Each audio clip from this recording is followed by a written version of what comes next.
literally, I think they have to get the codes in order to even operate their fighter jets every day.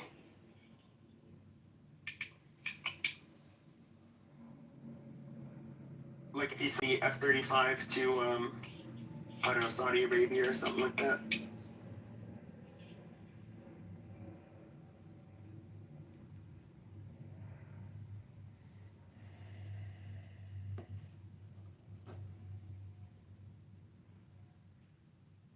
Is it quiet or my shit fucked up? No, it's quiet. I'm gonna kick Peter down. We lost that other dude, so it became quiet. Yeah, it was a lot quiet. Well, it's just a waste of time because no idea what he's talking about. He's literally wrong on every single subject. And not just wrong, but like saying things that are like obviously wrong. He's right that the Iran war is bullshit. He's right that the Iran war is bullshit. Yeah, that could be. But what he was wrong about that war was he said that the U.S. should not be allies with Europe because we don't get anything out of them, and that we should be allies with Iran because we could buy oil from them. I mean, it's just the most. A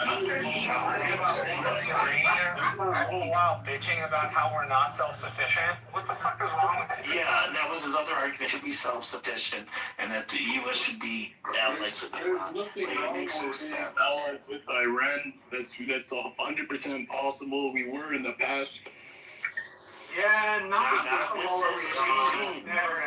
With a different regime, possibly. But with this regime has had a history of attacking the United States from its inception. 2,000 plus American servicemen and 4,000 to 8,000. That is incorrect. It is Iran that is instigated attacks against the United States.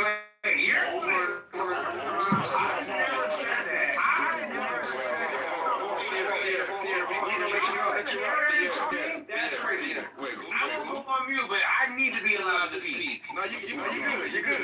All right. They're all speaking to you. Good luck. Go ahead. Somebody go. Basically, we messed with their internal affairs in the 1950s. We forced them to sell 40%, like give us 40% of their oil. So that's why the Iranian people had a problem with this. We were supporting the Shah, and they didn't like the Shah. Like we were.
geopositioning, your fucking argumentation that it's about oil has literally no fucking backing. Geopositioning. You work in energy. I work in energy. Stop, nigga. What industry do you work in? Bullshit. How the fuck You're absolutely fucking full of it. Nigga, everybody Absolutely fucking full of it. Every time you've made a claim on the stage, the last hour and a half that I've been here, you have been fucking y'all be letting these white people Let's just crazy face us up. shot because you can't bother me. Hey, y'all really think y'all smarter than us? Y'all not. I literally was just in front of a nuclear power plant in Pennsylvania a month ago.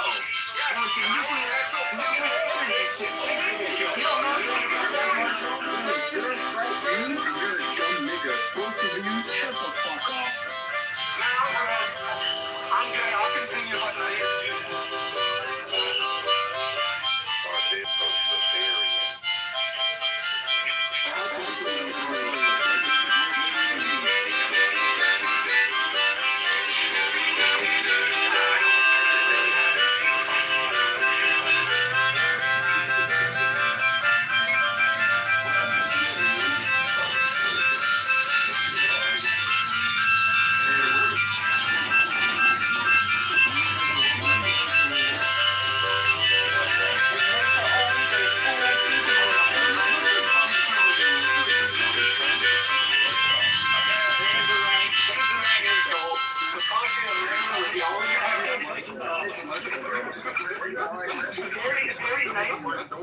A very nice way would just be like impaired cognitive functioning. There's things you'd see in a clinical setting.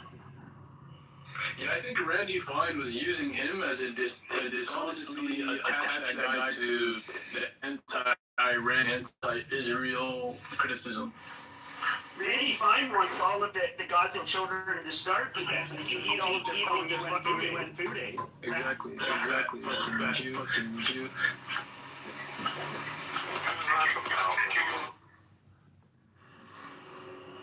Okay.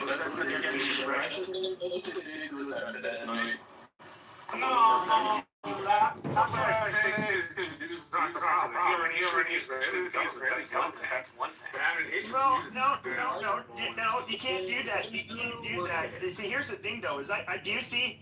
Hold on. It literally fits the I dictionary don't definition fuck the of the dictionary. They can stick it. One- And the one Jew has that, a the Jew that insisted that anti-Semitism is that definition can stick it right up their Jewish ass. But Well, you're wrong. It wasn't. You're wrong.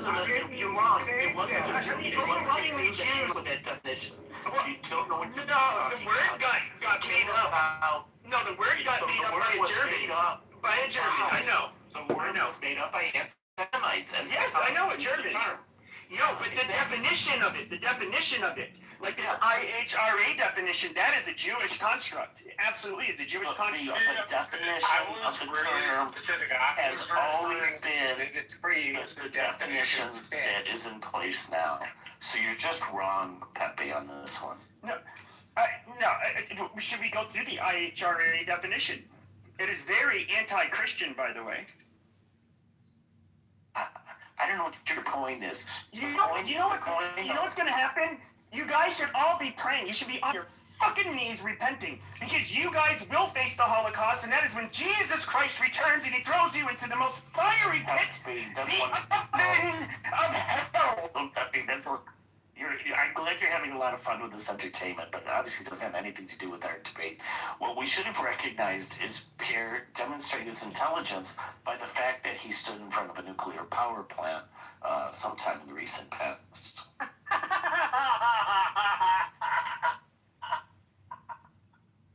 That's a good He literally said that. No, I know he did. I'm not. It's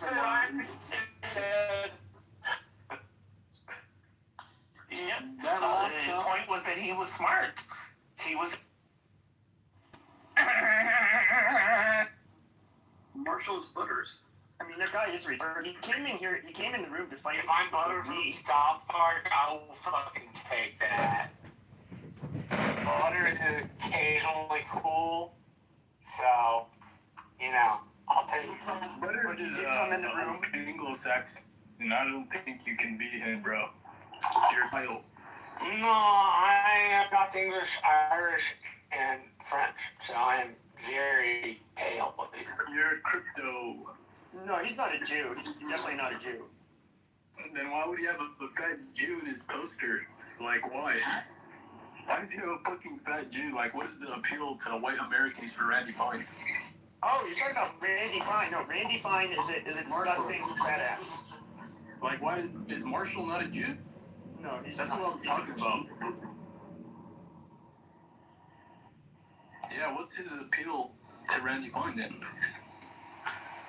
What's appealing to him?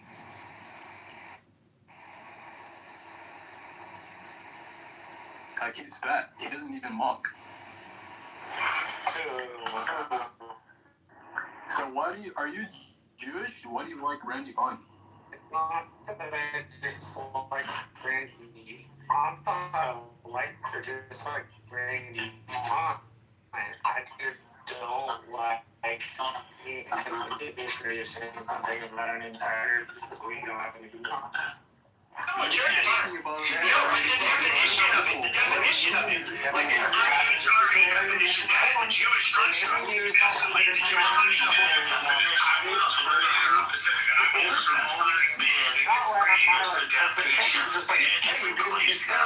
So you're just wrong. Let's quit lying. We should be able to the IHRA definition. It is very anti-Christian, by the way.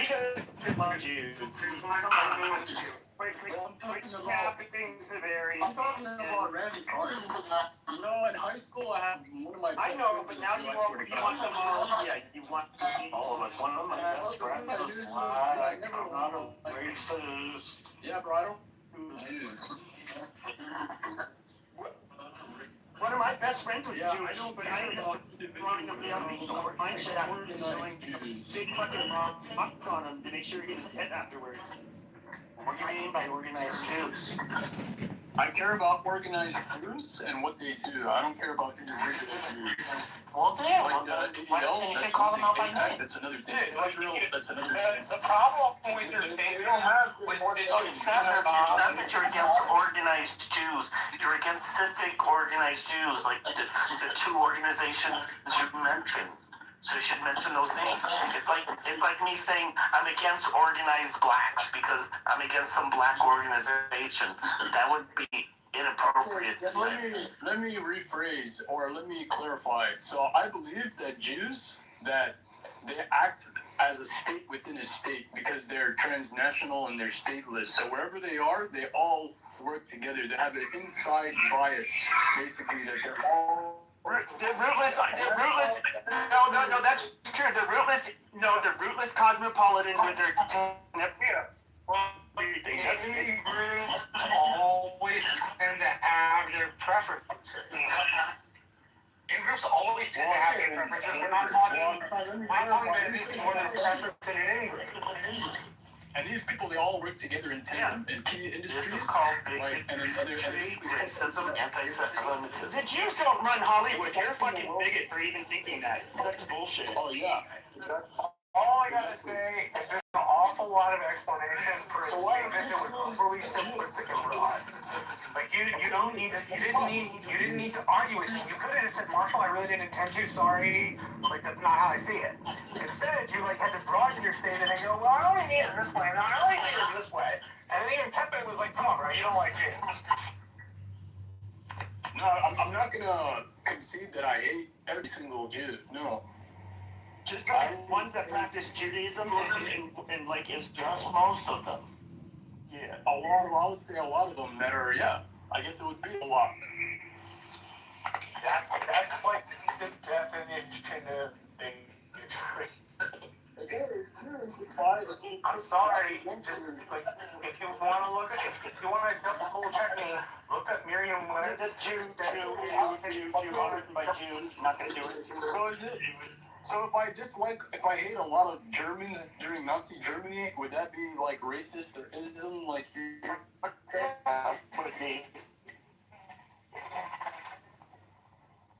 Yeah, you were never were talking about German. We were talking. For what? For Jews? Like how Jews made the term Nazi? Very specific organizations that you mentioned you don't like. You don't like the ADL. You don't like APAC. The ADL does suck. Like that. That is not racist. It's called Marxism. We already have a word for it. It's called Marxism. Marxism. That's when Jews are supremacists and hate us.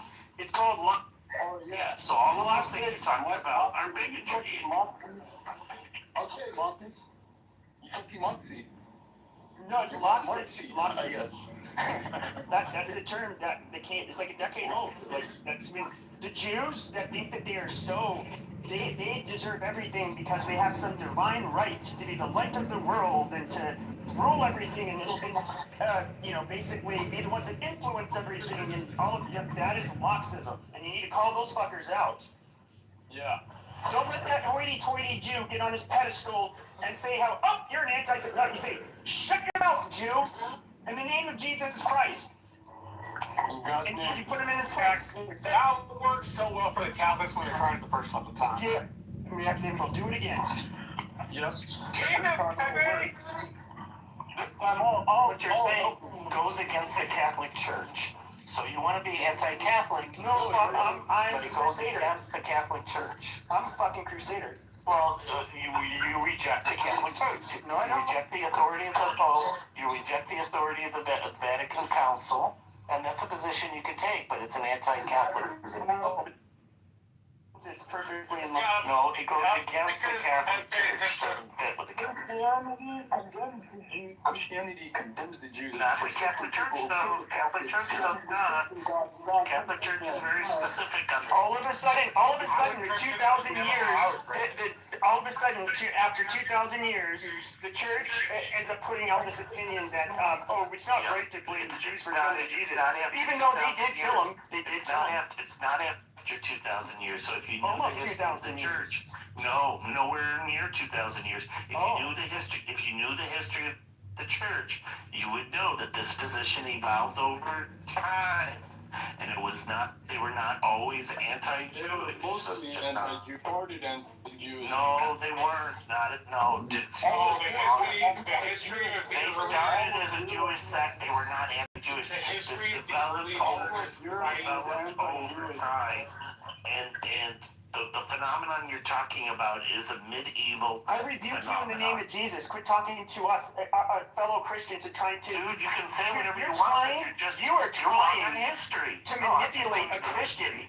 I'm not trying to manipulate it. Evil Jewish I'm thoughts. keeping the history. You're the one that's denying the Catholic Church. No, I'm upholding the Catholic Church. No, you're not. Dear Jesus, please strike the Satan out of this wicked Jew's body, please, so he can be saved. Amen. You're going against what the Vatican Council says. You're a heretic.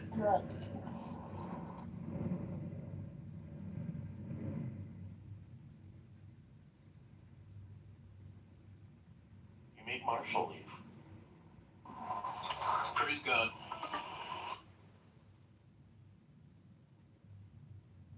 Did Pierre leave too?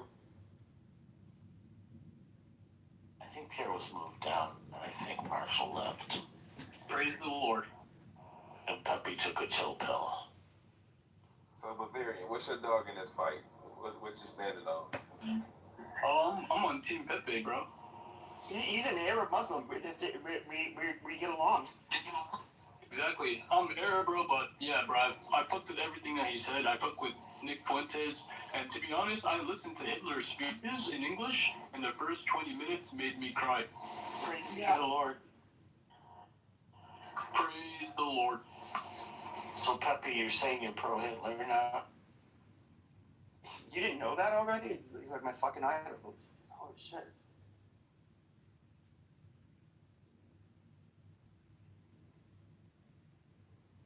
So Bavarian, what's the reason you don't like Jews? Because they captured every single industry, right? From banking to steel to the military industry, like everything, including the media. they social engineer the people with the media, right? So that's why we have feminism, LGBT, that's why people are retarded. Every problem you can trace back to them. And they fucked up the economy, they run the banks, they're making us poor, we can't afford a home. When 30 years ago, we can do that working at McDonald's. So what happened? They're devaluing the currency, they're making us go to wars. They're fucking up my country. I shouldn't even be here. I should just be my own homeland with my oil money. That's how I'm supposed to be living. Bavarian, if that's true, so Bavarian, if all of that is true, why did they let you own? Why did they let you own a home 30 years ago then? Bro, if it was affordable. Right, but why did they allow it to be affordable? Why did they allow it to be affordable 30 years ago? Bro, because they didn't manipulate the markets the way that they have today. They didn't They didn't control the markets then, so the Yes, all the Jewish speculators, the Jewish hedge fund managers, the greedy Jew. Right, and before they weren't Jews, but then they suddenly became Jews. No, the ones that weren't Jews. The one anti-Semite you guys hate so much, Mr. Ford, he even said, I will not pay my employees a wage where they cannot easily afford one of my automobiles. And then his whole problem is because the Jew financiers came in, they're like, we can get some schmeckles out of these people. Let's not pay these guys a silly living wage. And they tried to just So Pepe, when did this happen? I remember, but this happened, bro. Oh, you don't remember, but you know it happened. Oh, Yeah. okay. The international Jew. I have a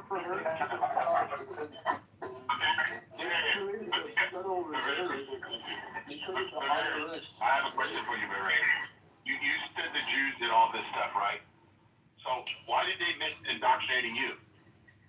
You said what? Why did they? Because I'm Muslim at the end of the day, I'm Arab. We already know that the Jews are fucked up. I know, but So why did they? Growing up, I never believed the Holocaust. Yeah, Catholics and Muslims have immunity through our faith. Like, we don't come to the Jews like. Let me talk to him, please.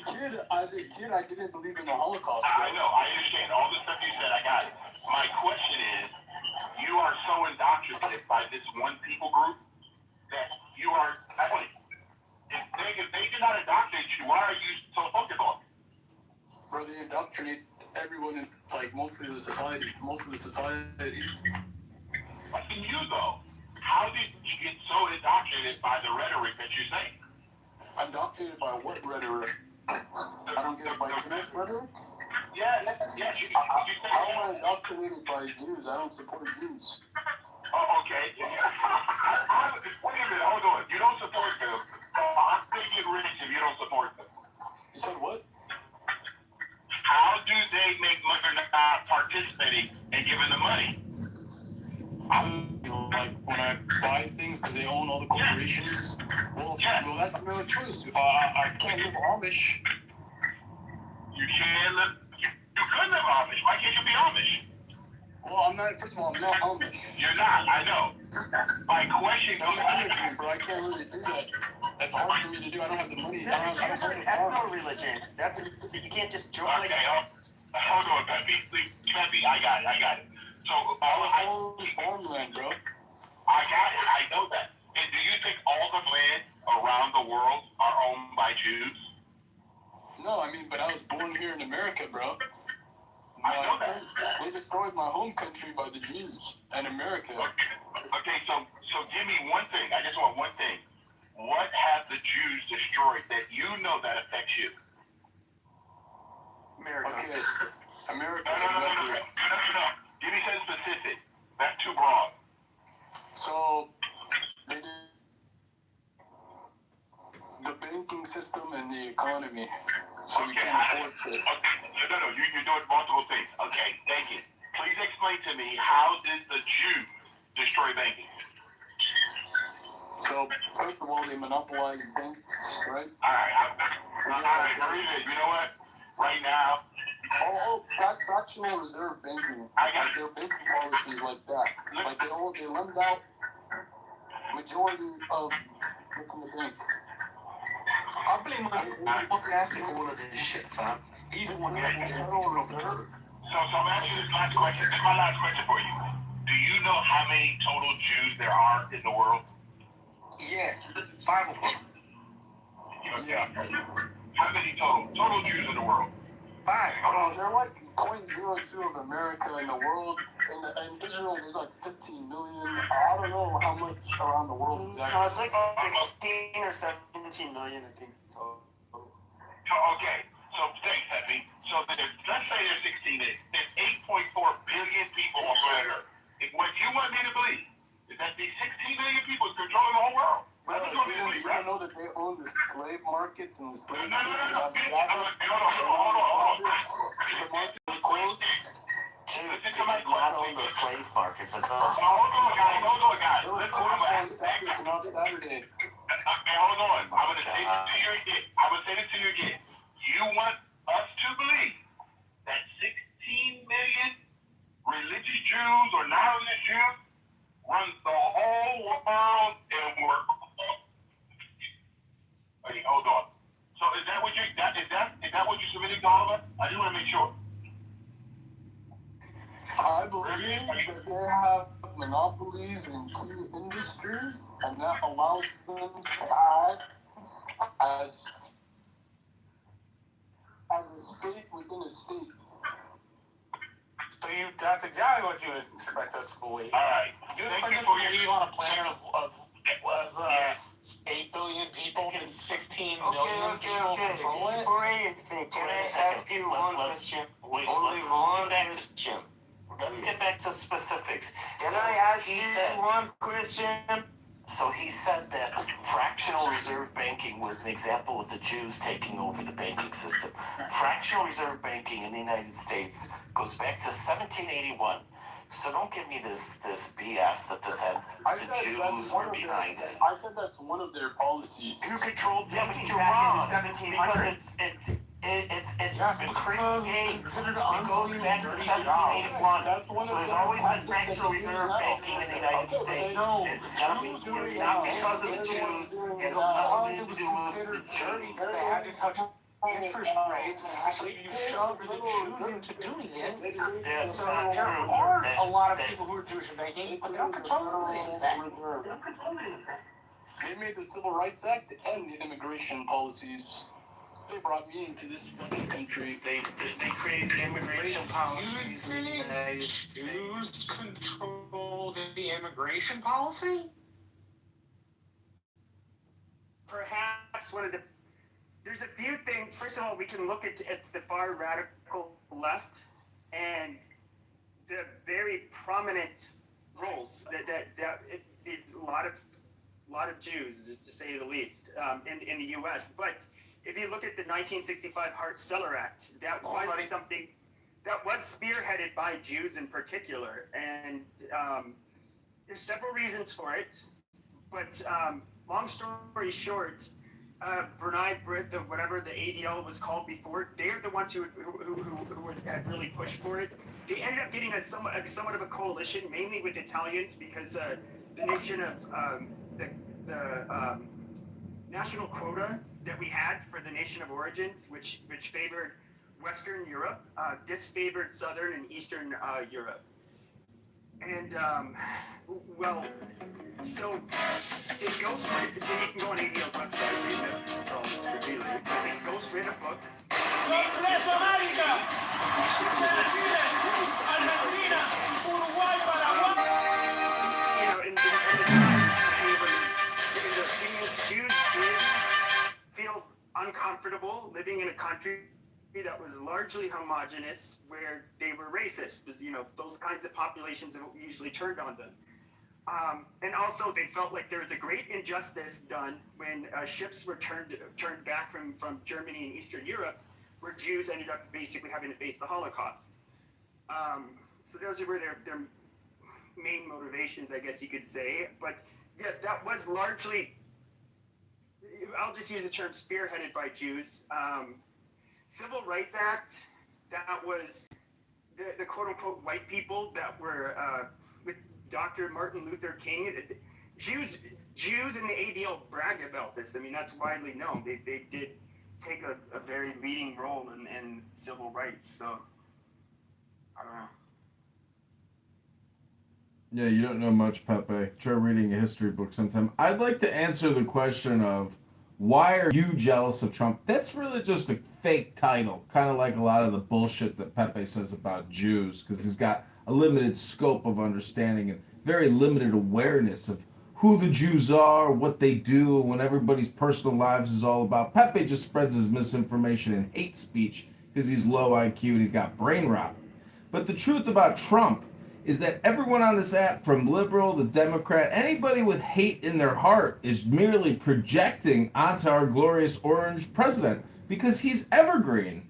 Evergreen means catch-all. And so if you hate something about yourself, many people project that onto Trump, and that's called ad hominem projection. In the same way that Pepe projects onto the Jews his own inferiority complex, lack of intelligence, lack of self-esteem, lack of height, lack of decorum, because any young man that says the N-word 100,000 times in just a couple of years and praises Hitler clearly was a boxer for too long, and he's got brain mush, brain rot. That's where the actual hard part of the frontal cortex dissolves and liquefies, and you become the R-word, very much like Pepe and other R-word people who spend 40 hours a week thinking about J-words when they could be reading a book, going to the gym, making money, making love to a woman, doing something, gardening, woodworking, anything other than talking about a group of minorities because their self-esteem is in the garbage. I rest my case, and I am complete.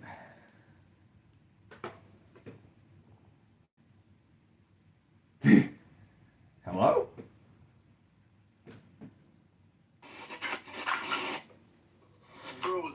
Bro was yapping, I swear to God. Yapping. I could not follow it. Because you don't speak English. That was a good roast. Gotta record all these good roasts, you know?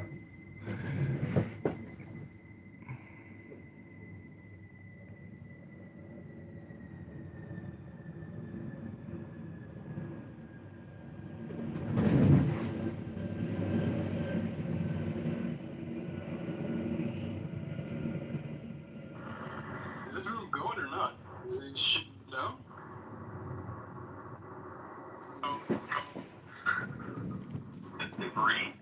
That's all. We're letting it breathe. Okay? The reason why is you just said he was after this.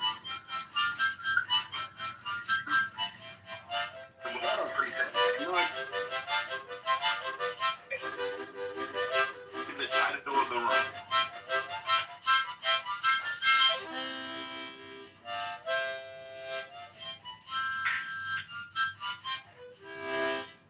Oh, look at that. I got a heart from Miriam. Because Bavarian, I hear, obviously doesn't speak English. Couldn't understand a word I said.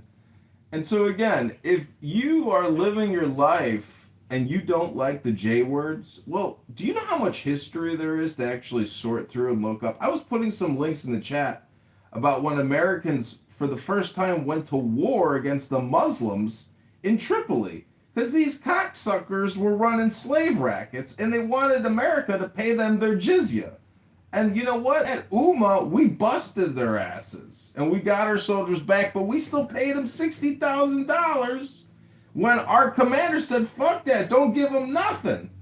So there's always conflict, and not many people know that America actually went to war with France after the French Revolution, and they killed their king.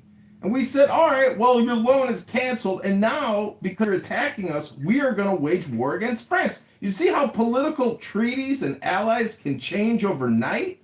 In the same way that I hope you'll stop your your Jew hate. It's so stupid. Try reading a fucking book. Try doing something with your life instead of screaming into a conference call that you think the J words are in control of all the industries and making your life miserable. Sounds to me like you're just a fucking complainer. A chronic, complaining little cunt that needs to go to the gym and read a book and do something with your life. Try to be productive. Hello? Try playing music. Maybe you're going to want to get a music instrument one day, and maybe you're going to want to start a band. Because you could make more money in music and create libraries of music than J-word hate speech all day. What do you think about that, you fucking loser? And maybe you're gonna want to start a band.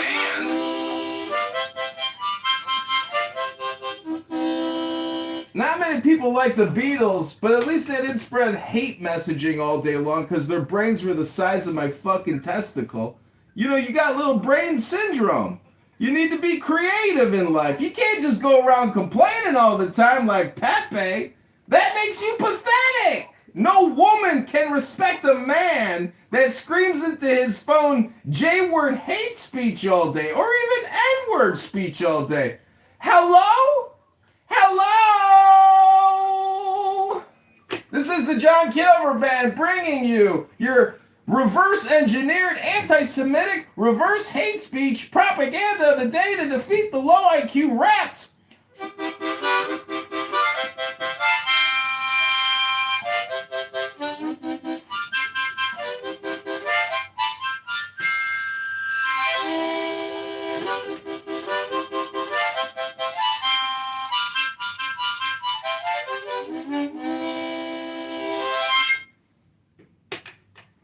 Bro, if you want to talk about the music industry, don't Jews use the music industry to spread degeneracy to Christians? Don't they spread porn? Don't the Muslims call all the non-believers the enemy and they gotta pay a jizz tax, a tribute to their ummah? Sounds to me like the Democrats, basically. In-group, out-group.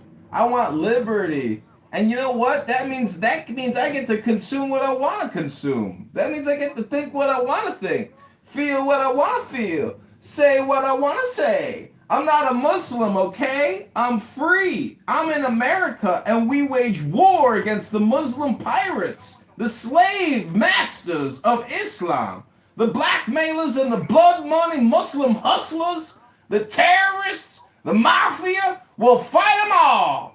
Hello? Invade and conquer parts of Europe. They opened the castle gates for the Muslims in Iberia. And Muslims had it for 800. And guess what year it is right now, motherfucker? It's 2026, and we will blow up any cocksucking terrorist Muslim motherfucker and send them straight back to Allah. Hello? When the Spanish Inquisition was happening, they kicked out both the Jews and Muslims together because the Jews were helping the Muslims conquer Spain.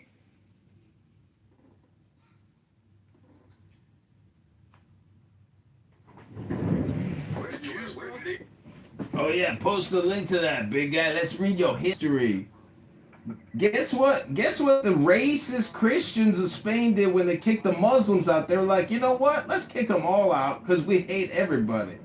That's what happened, man. It's not because the Jews were conspiring to overthrow the Christians. Besides, again, it's 2026, and we got a constitutional Republican form of democracy here. I don't know what century you live in, you fucking Muslim rat, but it's 2026, bitch, and you better come in compliance, or we will send the Marines back into your country to teach you a lesson that you will never forget. Hello? Boy. Okay, Goldstein, what is going on around here?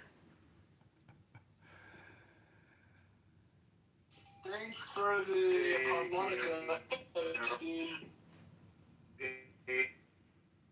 Oh no, I heard it. Trust me, I heard it. We'll talk about it in a second. That was one for the ages. Oh my gosh. Edward, we're going, but I ended up landing. Let's go there.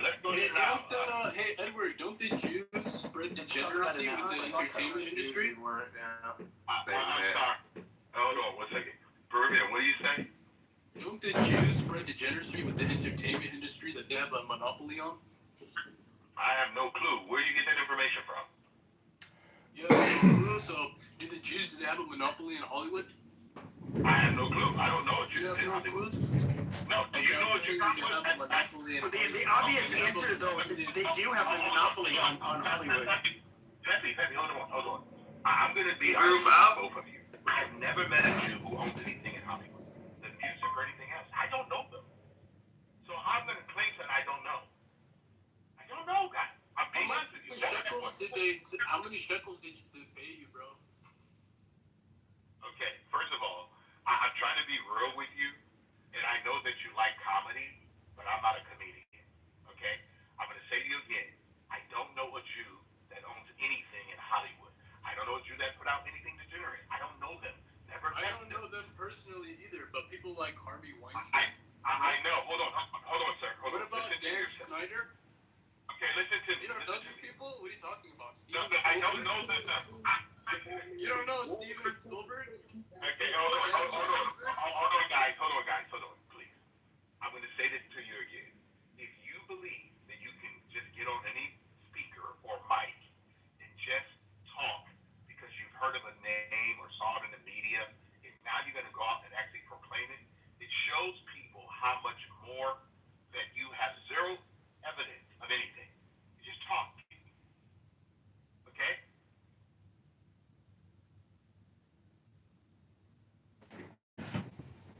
See, anybody can do ad hominem filibustering if you got no fucking life. If you come on a conference call to just create hate speech communication. So, then a Jew ended up responding. I forget which mainstream publication this was. He's like, no, actually, he's correct. We do run Hollywood. And those that ran all the major studios, all Jewish. Now, Jews they were the pioneers, the founders of Hollywood. So, you know, it's not like they infiltrated and did something, but and took it over. But that is one. I know. Let me ask you a question, Pepe. You said they run it, right? Yeah. I'm gonna ask you a question. So you're telling me that everybody that works in Hollywood is made to work there? That doesn't change the fact of who ultimately runs it. No. Just answer my question. You're correct. It does not change the fact who runs it. But I do have a choice of where I work, correct? Yeah, so? And I don't work in Hollywood. I know no Jew in Hollywood. I don't know anything about the music they're putting out. And you know what? I don't choose to work in that industry or profession. So I hear you loud and clear. But what you asked me, and Bergen asked me, do I know this? I do not have any firsthand evidence of who runs anything. Okay. I don't. We did it. I posted something in the chat. All right. So let's tell you that the Jews. We're telling you that the Jews have a monopoly in the entertainment industry, like music and the freaking Hollywood, even news, and they socially engineer the public. They spread degeneracy. In like your opinion, right? Because there's a lot of black musicians that might take, offense at what you say in Bavarian. You spreading a lot of Jew hate and a lot of bullshit. You should try to check your own society and your own culture before you start. They don't understand what I say on Twitter. Okay, all I knew is not. Hey guys, if I will. Okay, one more time. I drop you guys because listen, I have no shame. Please. I've been trying to say something. I don't know why they keep coming off the mic. Every time I say something, somebody come. I did join the room. Hello, lady. Yeah, moderators. Bavarian just said Heil Hitler. I think that's pretty fucking racist. You should probably kick that racist motherfucker to the goo. So, this is what I want to do. I'm going to let Lady go, and then I like Matt and King to get into what happened this afternoon in their conversation, okay? So go ahead, Lady, and then we're going to go right to Matt. He's going to introduce our friend King. Thank you. I apologize for interrupting, but I did post a link in the chat called Hollywoodism and the American Dream. It's a link you can look up on YouTube on how the Jews created Hollywood. It's a very, very interesting documentary about how they created like television, entertainment during that time, and this happened like after the First World War, which was dealing with like Germany and I forget the other country they were warring with. I don't know if it was the U.S., but I think it was the U.S. and Germany. I know the U.S. was a part of it, but anyway, it definitely deals with how they started to curate and create entertainment, because that was during the time when the first black and white movie was made and all of that stuff. And making movies, and they created blackface and all of those things. So all of that. Don't forget the technology involved to actually distribute, manufacture, produce films at scale, not just all the negative shit you're talking about. I'm almost done. But all I wanted to say, yeah, but just all I wanted to say, like, the Khazarians and the Khazars is really what they make up of themselves, because they don't consider themselves white, like American, like they despise white men, like American white men. So that's very telling. But they created this Hollywoodism, and they control the media. They control any outlets that influence large groups of people in our land there. Thank you for your intelligent I'm going to take a Berlin. 1 second. Okay, this is Berlin. Did you hear I said it's going to happen? I'm going to let her speak, and I'm going to turn it over to Matt. Okay, I'm going to copy her document because I don't have any information on it yet. I want to go through it though. So go ahead, Matt. Go ahead. Edward, appreciate it. Appreciate it, Edward. Thank you.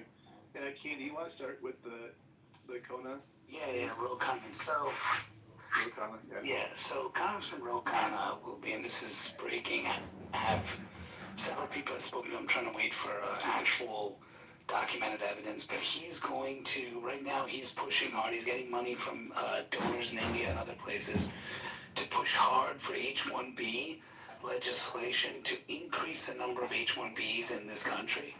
And he and Thomas Massie plan on exonerating Donald Trump to get Donald Trump to say, to push the bill and move it forward. So basically their plan is to say, hey, we'll tell everyone that your name is not in the files and your name is not anywhere if you back this legislation to increase the number of H-1Bs in this country. Now, I don't know what Massey gets out of it, but apparently that's the plan, and there's a ton of money coming into him, let's just put it that way.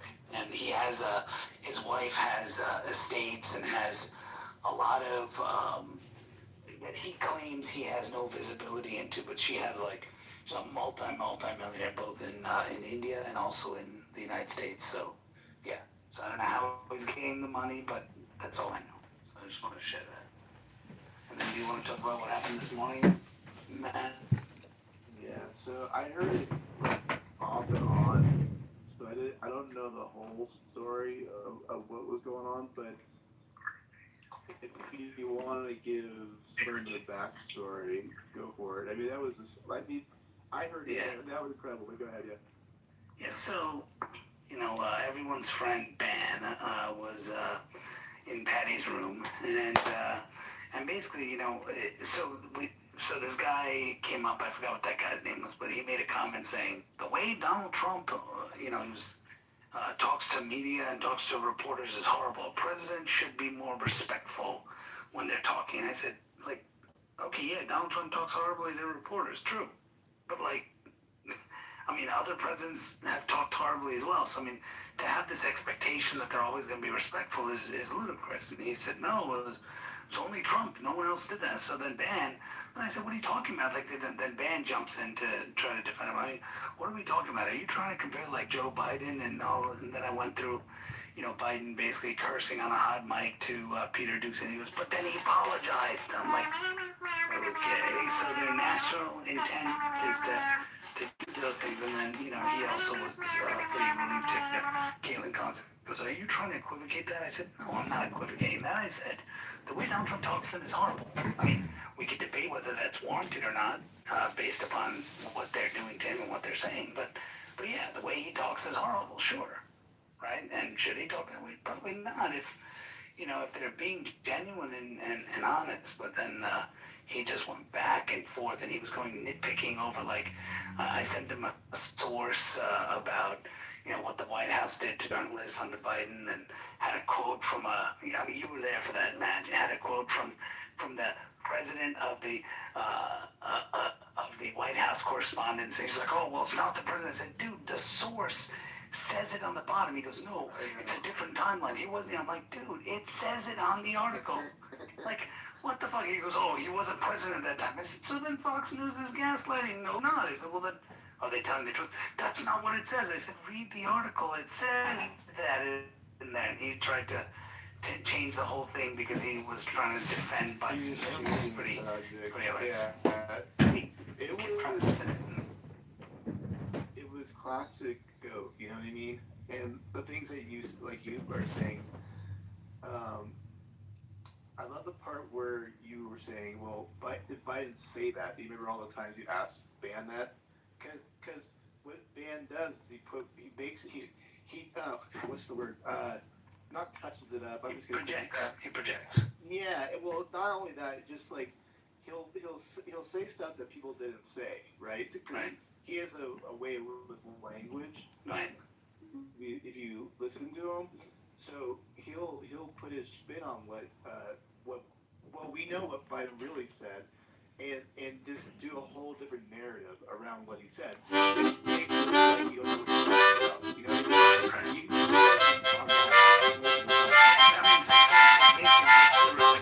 He was talking to he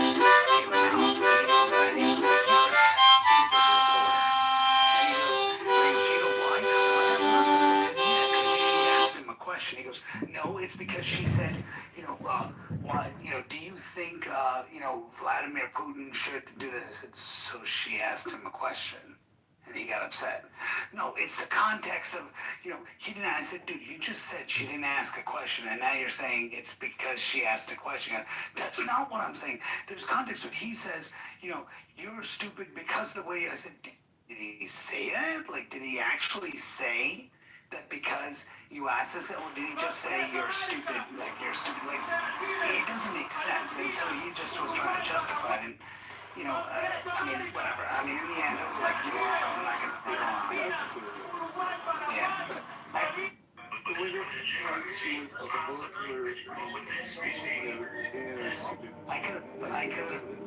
I in the end relented because number one, I had to get back to work. Yeah. Put the cauliflower in. Yeah, no, I was like, look, I gotta go. All right, you're right. I shouldn't have called you a stupid, fucking piece of shit or whatever I called you. Yeah, you're right. I was wrong. Let's move on. Okay, yeah, you're right. I was wrong, man. You feel better, and all that. And just moved on. I was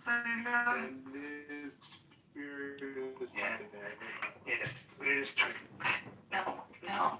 That's not what I was saying. I said, oh, you made this guy made the premise that you were trying to hurt me, trying to say you're equating the two.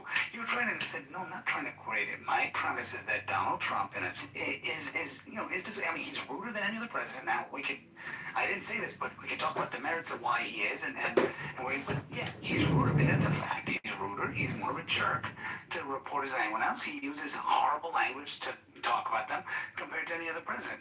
But at the same time, you can't say that no president does it. Everyone has been respectful in talking to reporters. You can't say that was your point. By the way, that's your whole point. From the end, you're saying that both, all presidents have been disrespectful. And Trump, and I said, look, I conceded it. Yeah. Trump is worse. That's what he said. Trump is worse than him. But to make this premise that they should be respectful at all times, which is what this guy is saying, like, were you outraged when Biden was like, oh, then Ban says, oh, you gave only 2 examples. To say that he was horrible with 2 examples, dude, the guy was cherry picking his questions. He was so. The problem is, all you're paying attention to is the media. You need to pay attention to the facts, not the media. Pay attention to the facts. Bullshit. Stay away from it. You need to, y'all need to download Newsmax. Oh, yeah, because they're not. Literally, straight up. Newsmax. Go on Newsmax and read on that. You don't have. Yeah, you choose who you want to listen to. You choose who you want to listen to. Like you choose how you want to listen to me. Bro, but check this out. But like honestly, like even Newsmax is a fight too. I mean, in news too, right? For our side, that way. So I mean, it's hard to find like down the middle, like somewhat reasonable. But now, what I was gonna say was, I mean, for how much shit Trump does get from the media. I mean, is the number 90% negative coverage? Is that real? Does anybody know that? Negative coverage.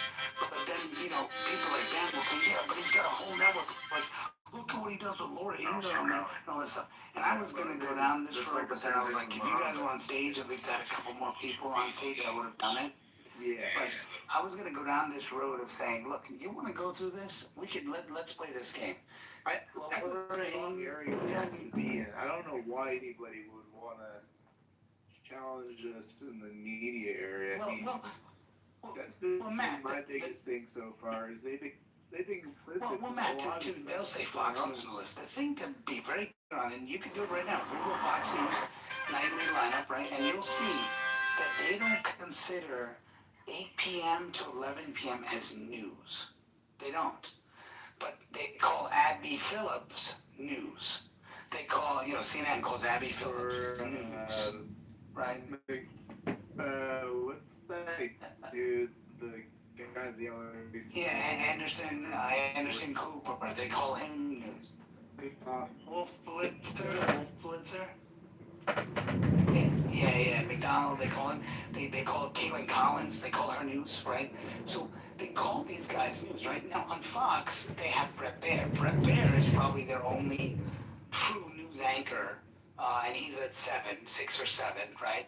They have the 5 before that, which is like a talk show type thing, right? So to say that, well, look at Fox. Fox has a lot of viewers, but they're more about entertainment. It's like WWE, right? You watch it's entertainment, right? Yes, they're talking about the day's events, they're talking about news, but they're clear that our news is opinion, and they call it their opinion section. They don't call Laura the news anchor. In fact, if there's news to be broken, she gets interrupted by an anchor who comes and says, here's what occurred. And Laura's the person which is interesting. Right. So how does anybody consider him a non-biased source? I mean, if you guys ever listen to that guy, I mean, it's just constant diarrhea, TDS on his part. I mean, I don't understand how anybody can think that anything that he's saying is not like completely biased. You know what I mean? And that's played all day over in the Lisa 420 lounge. I'm like, oh my god, like at least be like somewhat reasonable. Like I don't even think that guy's brought up one thing about Trump that's somewhat reasonable. That was my point.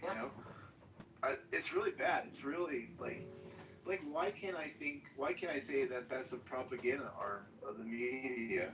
Like why can't I? You had a media that was complicit, except Fox, that was complicit in covering up for a president of the United States' mental condition because it was the right thing to do because it would make the Donald Trump faction excited. It would give him a reason to win. It would allow Republicans to take charge. So they made a knowing effort to say we're going to mislead the American public on this. And then you have Jake Tapper come out and write a book after the election. Because why write it? Because if we read it beforehand, then it could impact, him acting like he didn't know about this all the time. Meanwhile, these guys were complicit. See, it's interesting because people are still holding Jake Tapper in reverence. They're still holding Nora O'Donnell. I mean, what's his name? Ben was going off about, look at how she spoke. I don't know if you heard that shit, but, look at what she said. I said, dude, you don't ask the question the way you ask it. Like, what do you mean? How should she ask it? She asked about his intentions. And I said, really? That was his intention? And you saw me where I got him on that? And I said, okay, let's read the manifesto. And then I read other intentions, which had to do with, bombing children and all that stuff. She didn't read that. He goes, oh, sorry, she didn't read that. Then I was like, he talked about other crimes. Yeah, those go under crimes, don't they? So yeah, she did mention it. I said, no, she didn't, bro. She mentioned one specific paragraph because she wanted to do a gotcha to Donald Trump and try to do that. She wasn't asking because the public deserved to know. If she wanted to, she could have read the whole manifesto. She goes, well, probably she didn't have time. I said, dude, I could read it to you right now in 2 minutes. Are you saying she doesn't have 2 minutes of time to come on? So what happens is people don't want to accept, especially on the left, that the media does this on purpose because it's the only way they can get their message out. Nobody wants to listen to their shit. Nobody wants to listen to Abby Phillip talk. Nobody wants to listen to these people, right? And so, they play this game. And I think it's important, Matt, that we hold that account. In fact, I would say we should do one room every month or every week or something on holding the media accountable and just talk about the most egregious reporting of the media. That goes for social media too, like all of it, not just. Correct. Yeah, I mean, I think, and you bring that's a great point, because going into this next cycle of elections coming up, it's not that far away. I mean, 2 years flies pretty quickly. We're gonna have to be getting to that mode of holding things accountable again. You know what I mean? So you might as well start doing it. You're completely right on that. So. That's happening. I mean, right now there was, you look at how the media and the propaganda of the Democratic Party has shaped some of the shit going on in this world is incredible. You have the German chancellor who's saying that Iran is essentially winning the war, right? Which is absolutely ludicrous. I mean, no, even Wall Street Journal won't say that. But you have the German chancellor saying why? Because they're reading shit that Hakeem Jeffries and others are talking about. And I think the problem here, honestly, is if you look at it, as a reporter asked Hakeem Jeffries, one reporter said, hey, your name was mentioned in the Epstein files. Are you going to return the money that was collected by donations? They mentioned once, so your name was, oh, we didn't even know that was an article, and then moved on and asked another question. Done, right? Did what? Is he going to say, hey, Bill Clinton, seemed to do events for a Democrat, and his name is all over the Epstein. Are you guys going to disavow? Even Fox won't ask why if there's certain areas we don't go. Well, they go there with Donald Trump, but you won't go there with them. Those are the problems that I have with the media, is that they seem to pick and choose when they ask the questions and how hard they ask. And yet that Chinese chick, the one that was the White House correspondent, Wei Zhang or whatever her name is, right? You know what she says? She says, Donald Trump, when he was there, he basically, and she was nice. She was he was are you okay? And he was making sure she was all right. And I mean, you have, what's his name? And I forgot his name, but I said it the other day, his name. Anyway, he's a reporter, I think with ABC or something, and he says the next day Donald Trump calls us 7 a.m. The media does this. Trump calls us and says, hey, it's the only way. He's like, are you okay? He's like, yes. I'm first part of me is Trump, you should just say fuck you to these guys, right? At the same time, he's like, hey, are you all right? Apparently, and she's not talking about it, but I heard from someone I know who knows them that Trump reached out and said, hey, Caitlin, I know you were supposed to get recognized today. Why don't you come one day to the White House? You meet some of the team here. Press shop will take you out. You guys can have some food or whatever here. And invited her to come one day to the. And she won't talk about it because blah blah blah. But those are. But and people say, well, anyone would do that. Well, true, but would Hitler do it? I mean, you guys call him Hitler, right? So would Hitler do that? And so it's just it's mind-boggling.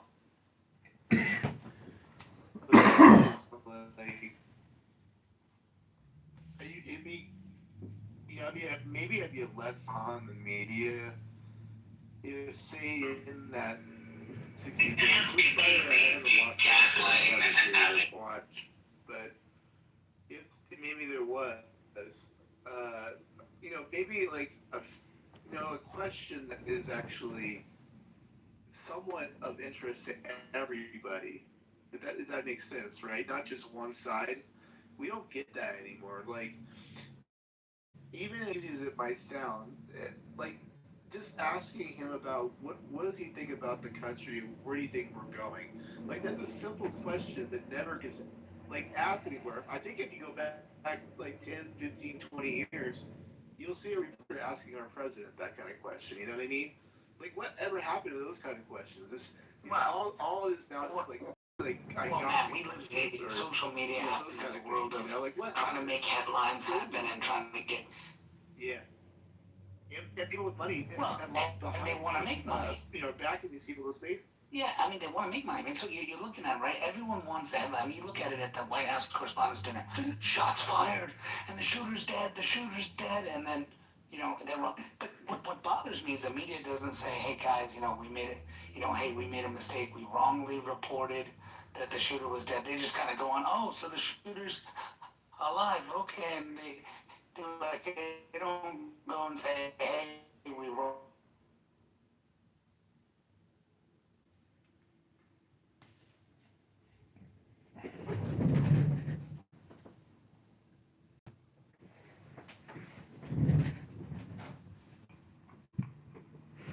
Who's your friend? Oh, that's bullshit. You know what's interesting about Patty's room is like Patty eats her own. She was screaming at some woman about you didn't even say nothing about the motherfucking ballroom.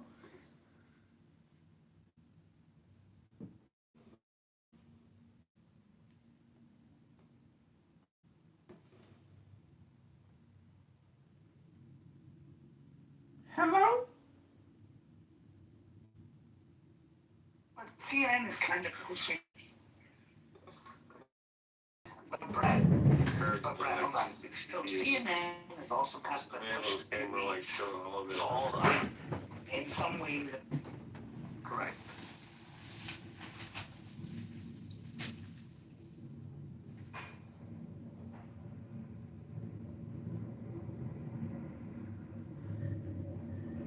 You know for a fact. Brad, I'm not Red Pill. I'm just asking. Why do you know it for a fact? Yeah. Oh, now you're being mean. Oh, now you're being mean. Now you're being dogmatic. Are you upset? All I did was question. Baseline. All I did was question. I'll let you go in a second. Let Brad. Why? Baseline. Why are you so? You don't know this guy, right? You always get these Why are you guys. so mad, dude? Calm down. It's okay, bro. Alright, baseline. Okay, but baseline, hold on a second. Baseline, you're just interrupting the conversation. So, like, I will move you to the audience, So Yeah, just shut your fucking slurp pipe, okay? And Oh, stay on mute. You. Okay. Well, that was Jesus Christ, like, I didn't want to fight tonight. I wanted to have a chill discussion. I had a long day at work.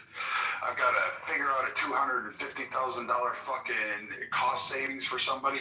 So, I mean, shit. But Naveen, back to our original discussion. I agree with you. Post the podium speech, which, by the way, hats off to the guy showing up in tuxes. I think that's how our president should fucking look all the time. But, and I loved how he was flanked by men. Just, they came out like ballers, like, let's go. But, basically, I agree with you. The MSNBC and then the morning after, what was going on this morning was just bullshit. And then the whole crying about Jimmy Kimmel getting his ass canned. I agree with you all the way on that one. But at the time, I think there was just a lot of confusion in the ballroom and around the area and in the law. So Jimmy Kimmel, just so I'm clear, he made the comment that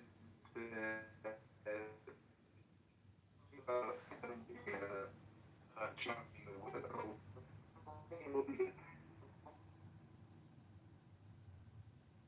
but that's like you don't do that.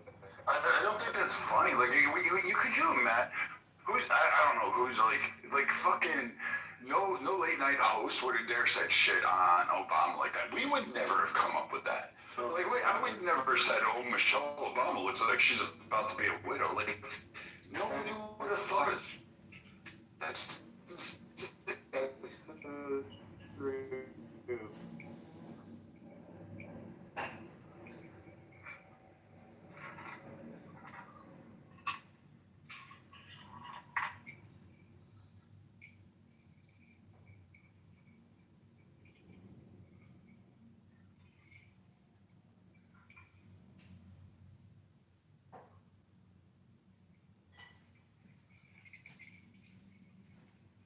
Well, I think it's the bios of no.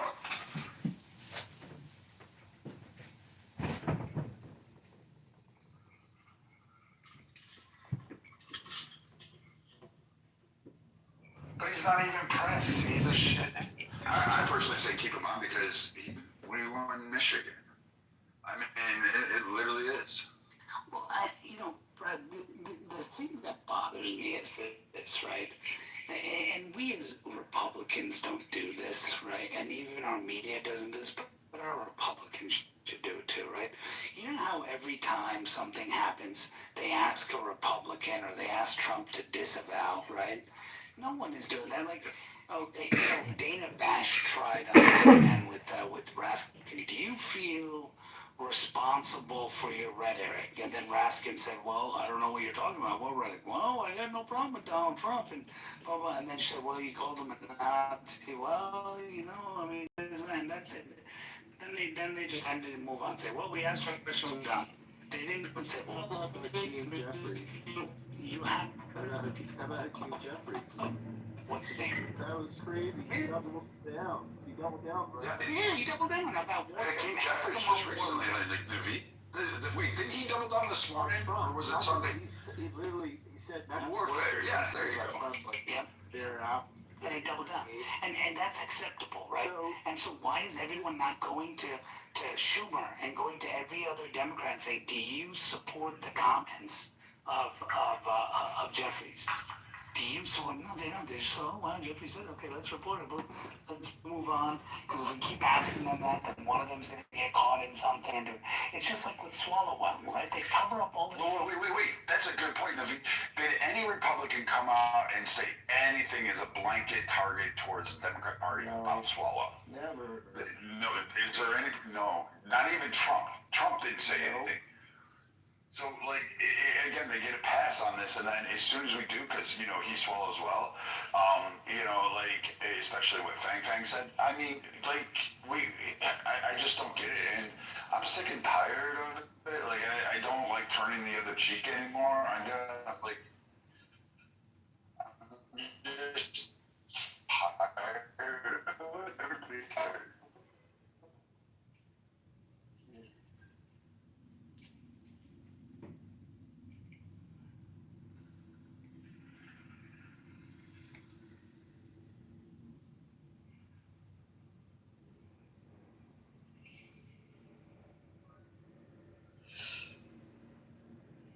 Hello? Trump should take advantage of this and flip the tables on the media, or at least the people that's in front of him at any given moment, and ask them if they support the manifesto. It's really simple. Exactly. At the bottom of that, it's saying that he's a pedophile, that he's a rapist, and all these other things, and they've been saying that. So they should just get him on record. Yeah, that's 60 Minutes. So what's they? With the bullshit or whatever that interview was.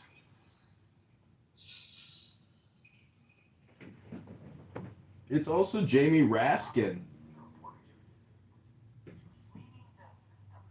Manifesto, and she was reading it out for viewers to do. And Trump, the way he responded was just horrible. And I said, what do you mean? Like, she missed a piece of it. No, she was reading his motive. And then I was like, no, that was a piece of it. That was his motive. I said, then I read the rest of the thing, and I said, he talks about the death of children. That's not in there. He goes, well, maybe it is, it doesn't matter. And so basically, She did it purposely to put him in a box. Now the problem is that this is going to be the thing that she was doing it to tell Democrats, hey, run about this, right? Run on this. And so that's why Trump is not pushing the manifesto, because it mentions these comments about, pedophile and all this stuff, right?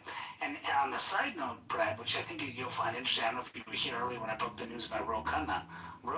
Congressman Ro Khanna is taking money from Indian-backed organizations right now I know about that. for the H-1B, to push the H-1B program, and him and Tom and Massey are planning on going to Trump and saying, we will exonerate you with the Epstein files if you push this. And push the H-1B, increase of H-1B program. And probably Trump will do it. But, just What are you meaning saying that your name is not in the files and you're a pedophile. I don't know. I know. Today will come out. But he's not in there. That's the whole thing. Like, that's the. Yeah, that's what There's no lead. Like, even with, like, what is there left? Like, maybe 15% of the files haven't been released. Okay. So, magically. But there's no commonality threat. Like, it's been ran through every GI or AI fucking algorithm to find anything associated with it. They have teams of people still pouring over it. At it. There's nothing connecting. They were like, oh, he's on the flight logs. Yeah, but he never went to the island because he was on the flight logs before 1996 when the island was fucking born. So you don't have that you don't have that, like, signed, sealed, delivered. Like, it's only Trump. And they're not going after anybody else. They're not locking up anybody else. They're not targeting anybody else on that list. They're not protesting at anybody else's spots. It's only Trump that matters. And at this point, I would tell Trump, like, you guys don't give a fuck about the Epstein list. The only thing you cared about was whether my name was associated with him in any kind of way, but you weren't upset about it. And then you brought Clinton's in for a fucking shill of a fucking deposition, and just to make it look optical, and you let Hillary do her grandstand or Benghazi tears again. So do you think Kash Patel is not the man to bring charges? Because, I mean, does he need to be fired? Because if Trump isn't, these people are Raskin is saying that MAGA Republicans need to go to re-education camps. They're saying Republicans need to go to re-education camps. Are you listening to Jamie Raskin and other radical Democrats saying that they're going to arrest Republicans when they get back into power? So how is Donald Trump not going to fire Kash Patel and put a warrior in there?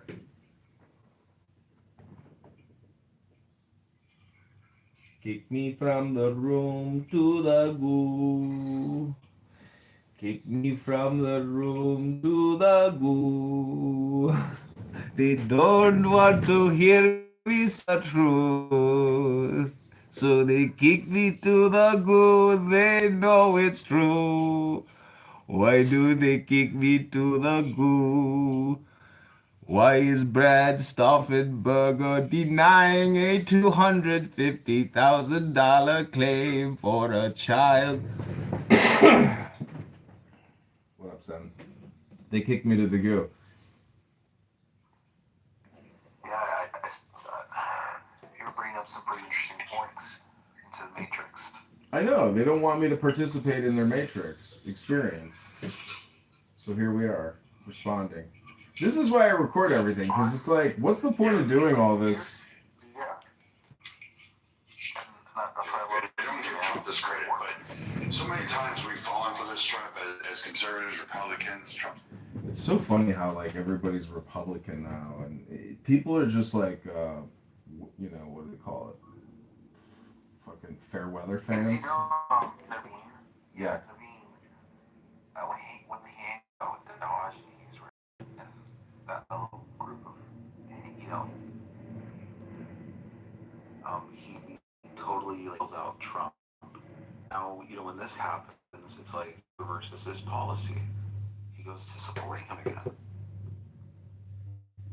Yeah, Naveen is a super fair weather fan, but he does provide some interesting gossip that I will say that he's somehow privy to, some relationships. Welcome, Miriam. Hi, guys. I support Trump for 100%. 100%, always, forever, right?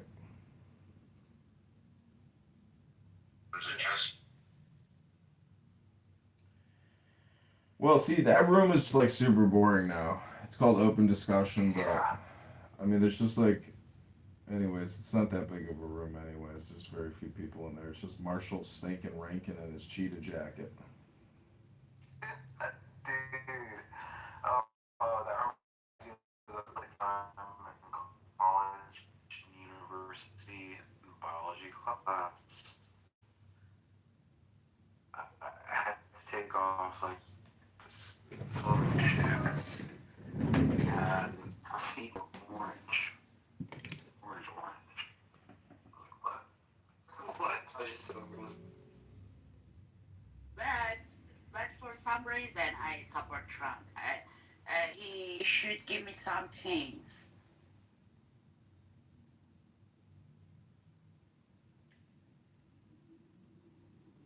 Do you have any wisdom to share, Miriam?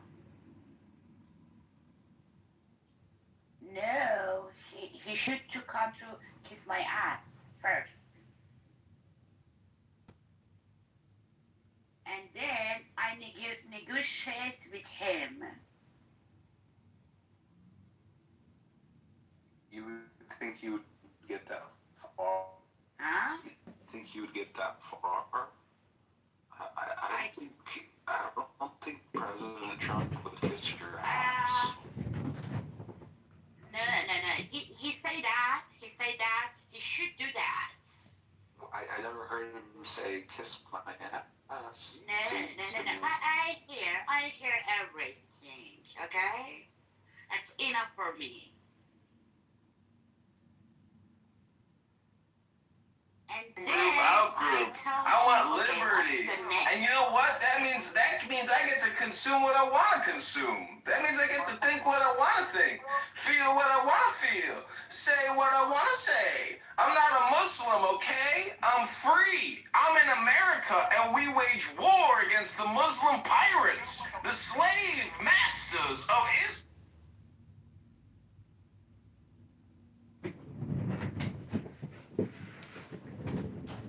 So, I've always voted Republican. I've never voted Democrat once, and never thought I ever heard a Democrat speaker ever say anything that I considered to be truthful.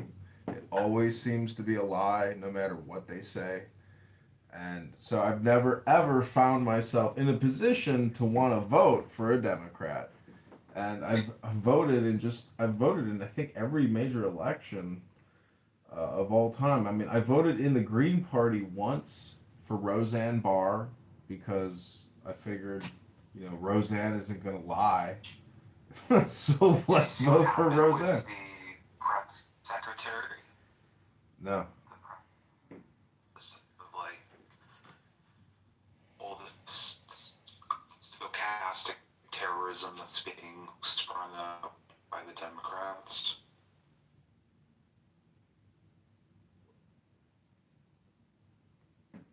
No, do explain.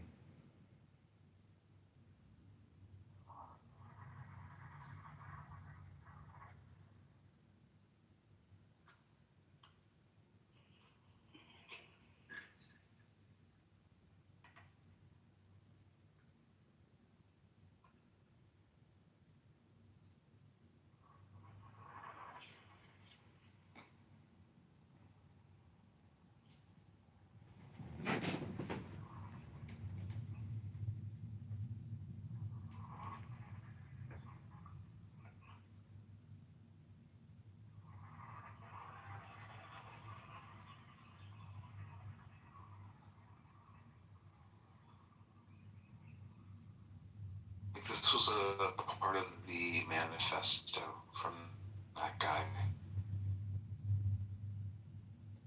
When you read the manifesto of the shooter, this is Press Secretary Caroline Leavitt. Ask yourselves, how different is the rhetoric from this almost assassin than what you read on social media and hear in various forms every single day? Yeah.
Now that I ate your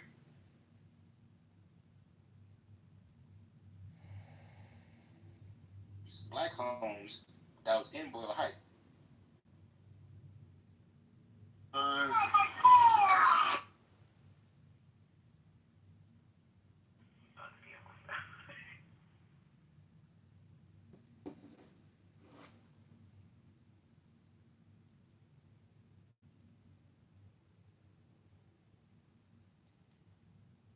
And we smoke hookah and we smoke cannabis and it's chill. Yeah, but you guys were very they're very perplexed by me, Neo, because the thing is I'm stuck in their fucking time loop algorithm because they can't fucking figure me out. They can't diagnose me, and so they've got all their behavioralists in there and all their stuff, and they're just like, wait a minute, You're too advanced. exactly, and so I'm stuck with them fucking with them. I'm and then I got so stuck with them that I'm like, oh my god, did I just uncover what is going on around here? Oh, it's not all. Okay, so now I've been stuck here. Thank you, Neo, for confirming.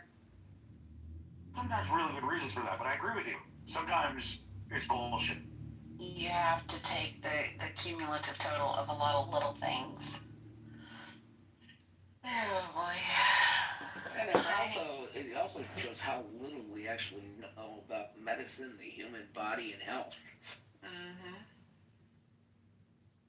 What? Joe, I would say the exact opposite. I'd say we actually know a tremendous amount about health and how to keep it, how to preserve it, how not to destroy it. For example, the COVID-19 jab, that shows obviously we're completely ignorant as a population about how to actually maintain your health and not get lied to and hypnotized and propagandized with lotteries and Good Morning America, this is sponsored by Pfizer, etc. What do you think about that, Joe? Hello? So, Alistair, I was disappointed to not see you on the list of politicians that have been banned or political hopefuls that have been banned from different establishments, such as like the Hard Rock or different restaurants. I thought I'd find you on there, and apparently not. It was hard. Hello? Hello? I've never had anybody come up to me and say, hey, are you John Kitover, that guy that ran for Congress? No, not yet. But I have had somebody come up to me and say, hey, are you that guy from Snapchat? Well, no. You're the guy who ran for Congress but is now running for mayor of Chicago. You're the guy who elevates his voice or raises. He goes into a tenor right at the end of every comment he makes. I think, well, he's actually just pragmatic, like looking someone in the eye and just saying something that's painfully obviously true is a good strategy for a campaign. Like the mayor in the city that I live in, he ran for re-election, and his campaign slogan, I kid you not, was, if it ain't broke, don't fix it. And he won re-election. And you should just make your slogan, it can't be any worse than the last two administrations. Something like that, but I was thinking, don't be a dick. Yeah, I like to say vote John is better than nothing.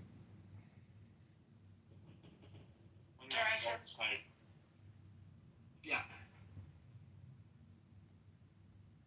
I'm gonna send you a text. I forgot who was in the room. It's about Austin. Well, it better be.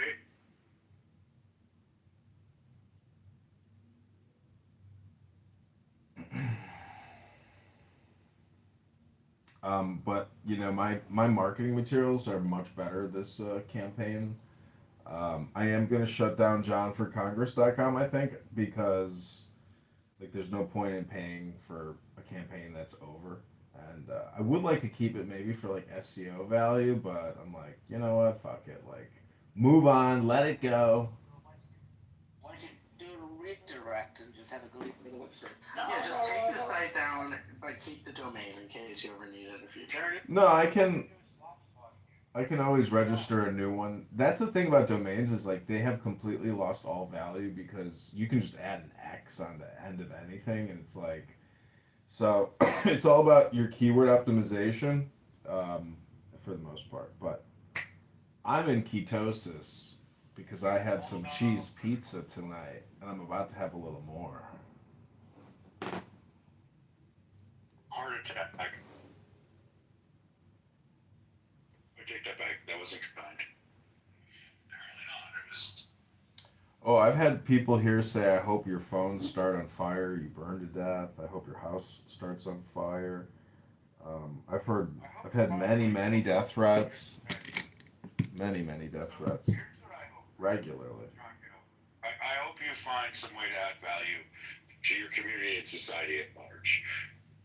Well, see, I've always hypothesized, like, what is the first way that you can actually change your community? And it turns out that improving yourself is actually the best way to change your community. It's the first and only place to start and finish.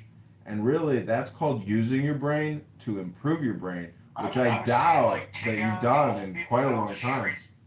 Trash for them because they're old and, be civic minded, but you do you. Well, if you see my PTR, I'm holding up what's called a book. I doubt you've read one in many years. I know people that haven't read books in 20 I years. actually can't read. That's why I have a voice app. Otherwise, I'd be in a just.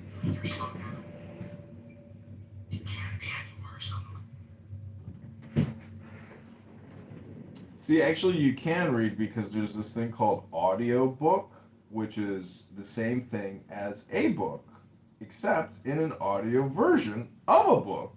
Hello?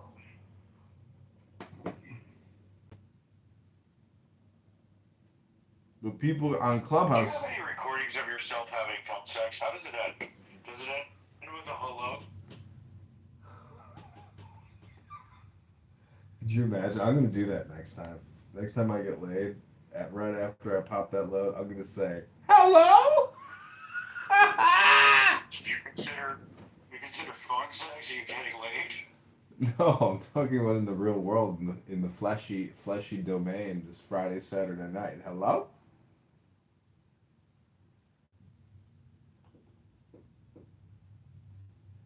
Thanks for the recommendation. Why did you say hello to me after you had your orgasm? Oh, this guy Austin Powers I know.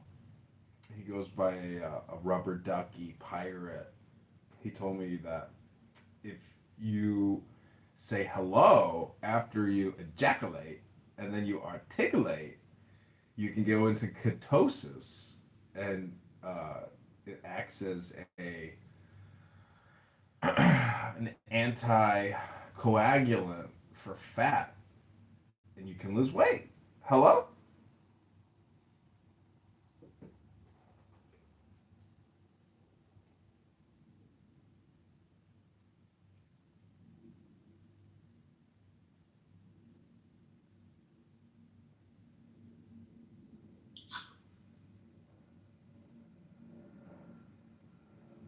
Has your clubhouse been like glitching for you? It keeps glitching.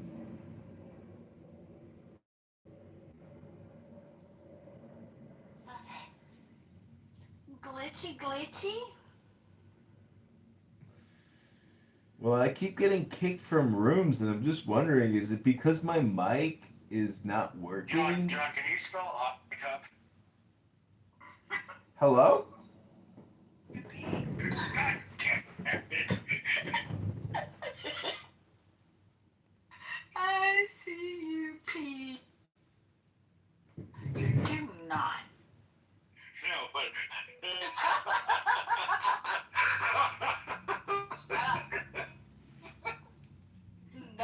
No buts. Okay. Fair enough. But John, can you spell cup?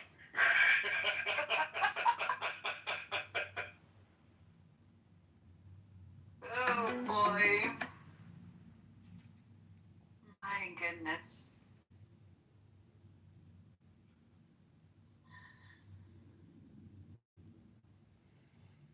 Well, looking up how to spell it right now. We officially killed the ram. No, I mean, I thought you were being Yeah, facetious. Hello? Hello? Is this app glitching? sense to her?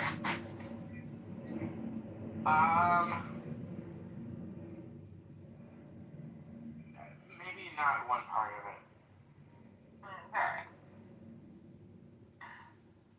Do you have Matt Gates' number on speed dial, John? How'd you know? Well, I was wondering, when is he going to replace Kash Patel with Matt Gaetz? Because I don't know if you saw Kash Patel's post, press dinner party where Kash Patel was like, "We took control of the crime scene. We called in the crime investigators and immediately started examining for evidence." I was like, "What in the fuck? Like, this is so stupid." Like, he sounds so amateur, like it's his first time, like, running a crime scene. Get a job in customer service. Oh, I already run a nonprofit complaint department. You're participating in it right now. Hello? And not profit. Yeah.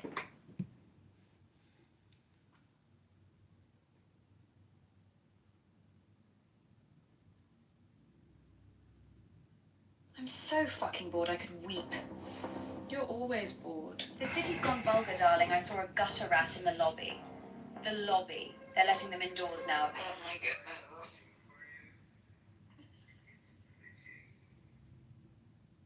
I'll tell you what, John, how big of a donation would it take? I've got $37. So how big of a donation would it take for me to give you? Just to leave. Well, I think you would be. Yeah, you can buy me off. I'll leave. I will leave if you just, like, pay me to leave. That's always an option. Let me get you a link. Please hold. Right, yeah, I've got $37 to my name. I'm sort of my a God. high roller. I've got a lot of, I've got a little bit of cheddar. Austin has a lot of money. You could bilk him for more than that. So what are we talking about? Like 3-4 cents? What, like how much? Oh, if you want me to leave, you gotta give me $10 at a minimum. You want almost a quarter of my wealth? Yeah. Just think of it. Think of how much I can give back to you for a lifetime. Oh, I give you 100x as a politician, no doubt. I mean, I'm gonna cut your property taxes day number 1. Have you seen my 3-day plan? 25% day 1. Boom. Probably just saved you another $3,000 a year. Hello?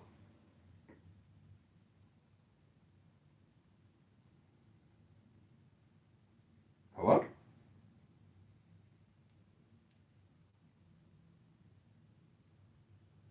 I don't know.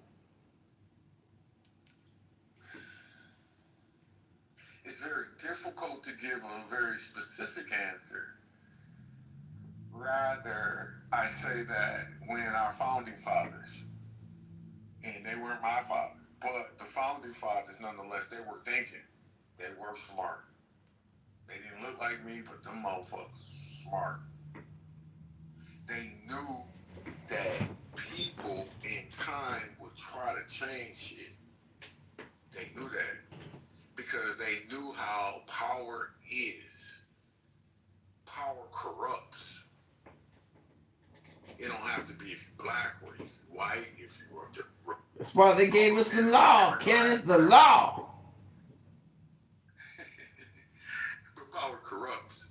So, to the extent that our founding fathers were smart, I give them credit for that. And they knew that shit. And as a lawyer, I become aware over time of that fact. So, my sharing and my answer to that is to be profound specific. What was your question again? Because I want to land with that. Because I know somebody else will say something. And I want to be specific to your answers. Kenneth, what did the founding fathers know about Islam that the woke left Democrats have forgotten today about Islam, Kenneth? The Muslims. Hello? Well, they didn't forget nothing. You just see how they situated to Washington? They made it. They knew about geometric universal law. They was aware. Them dudes was not dumb. They knew how to construct a fortress, is what you're saying. Not like black people, but some did like black people. When it comes to even Islam, I forget, like, some of the founding fathers, they called them Mohammedans back then, and they would say, like, they were open to them, as of course they're trying to have a country that was not as that was far more secular. But yes, I understand. Our first foreign battle was with Barbaria, where they basically they were jihadists that demanded. Yeah, we declared we don't pay terrorists. We don't pay ransom. Hello? My last question to Kenneth was, did he feel like the progressives and far leftists were hijacking the liberal party? We've been hijacked because of the money. Yeah, but look, hold on. I don't want you to talk to me for 5 minutes. Like, I don't want to hog the stage. Money is a powerful motivator. It really is. But it's not the only motivator. People do a lot of things for a lot of different reasons. One of them is ideology. And if you consider that wokeism is a type of religion, it can be substantiated as such, people will sacrifice much for their religion. And what I'm seeing in our society as the leftists that are condoning political violence are quite willing to sacrifice conservatives on their altar. Well, what happens is that, and the unfortunate thing is that we see a lot of violence within scriptures, within the Bible. So it allows certain entities to feel that violence is okay.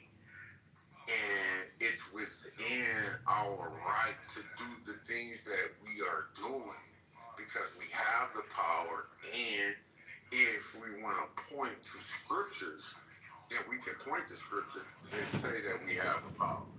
And that's why it exists. It's still more than money, and I think you reducing it to money is not being genuine, but I'll yield the mic to Pepe and other people who are less boring than I am that don't kill calm. Let me especially when let me jump back in here. Real quick, Monica, you're not boring. Go ahead. Oh, Wallace, how you doing? How drunk are you, Wallace? All right, how many? No, I had two 12 ounces. I'm cool. All right. Kenneth, I gotta ask you, what do you think of Trump? And just gotta get that out of the way right now. Are you there, Kenneth? Maybe take your water break. He's doing a lot of affairs.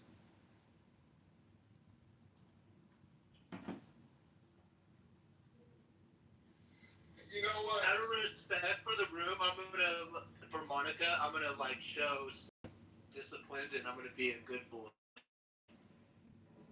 Well, first of all, I love Trump. I do. For various reasons. Come on. He just dropped a big deuce. Different reasons He just dropped a huge deuce. Oh my God. All people. Oh, he's not gonna watch his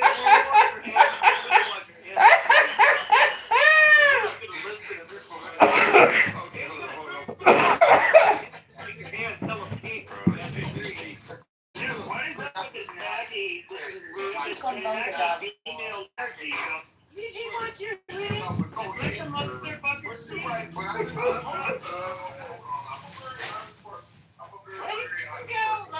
The truth, like, none of you guys have gone out into the woods and told me that you didn't wash your hands. You guys piss behind a tree, or if you're in the city at the club, you're pissing on the side wall of the club. You know you ain't washing your hands in there. Spare me with this fucking cleanliness, guys. You guys will fucking scratch your asses. Put your fingers to your nose and stuff to see if it's fucking safe. Shut up about that. So guess what?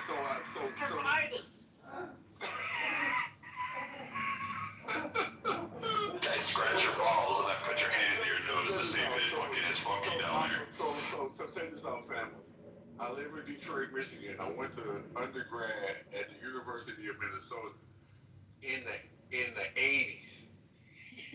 So there were people that didn't look like me, that I was the first. Dude, you were in the whitest state at the whitest time in the whitest part of the fucking world. Kitover. Yeah. 1988 from 1990. Dude, that is like the whitest. From Minnesota. I was like, dog, I know people from like. Dude, they only had 50 shades of white. That's only 50 shades of white. Hey, but at the end of the day, they was my brothers, though. And that's why I'm saying that. That's why I'm talking to you in that frame. I'm never going to argue with you. It's just that we come from sides of a coin. That's all. That's it. And that's all I'm trying to ever impress to my brother. Damn, are you the tarnished side of the coin? Nobody polished you. You need to trade in your pink ticket and get polished, bro. What's the pink ticket? I don't even know. Yeah, you need to type that in, by the way, Kenneth. What does that mean? Get the plastic. Just click on on that pink ticket. Just don't click on I don't even know what a pink ticket We'll means. polish you, bro. It's all good. Click on the title of the house up here. The President Trump is enjoyed. Yeah. Okay. To be fair though, like he's a Gopher and he went to university in fucking Minnesota, which is like I'm gonna tell you guys in the 80s, like beyond white. 93, brother. Yeah, that is like white, like fucking snow white fucking land. Like you don't get like dueling bandos in the South. Relax, you'll get respect real quick here, brother. But I'm a white supremacist, and that even fucking disgusts me, and I don't know why. This time you're leaving on First of all, if I can't love you, then there's no such thing as unconditional love. So I can't find, even if you dislike me, you can hate me. I know that there were brothers that didn't even know what I looked like other than what was on television until they met me in person. When they met me in person, it was a whole different thing, bro. So it's not my goal to change anybody. It is my goal to be who I am, and then you make the determination from there moving forward. Let's build the house there. Oh my God. The community, we welcome you. Oh my God, are you actually living the teachings of Jesus?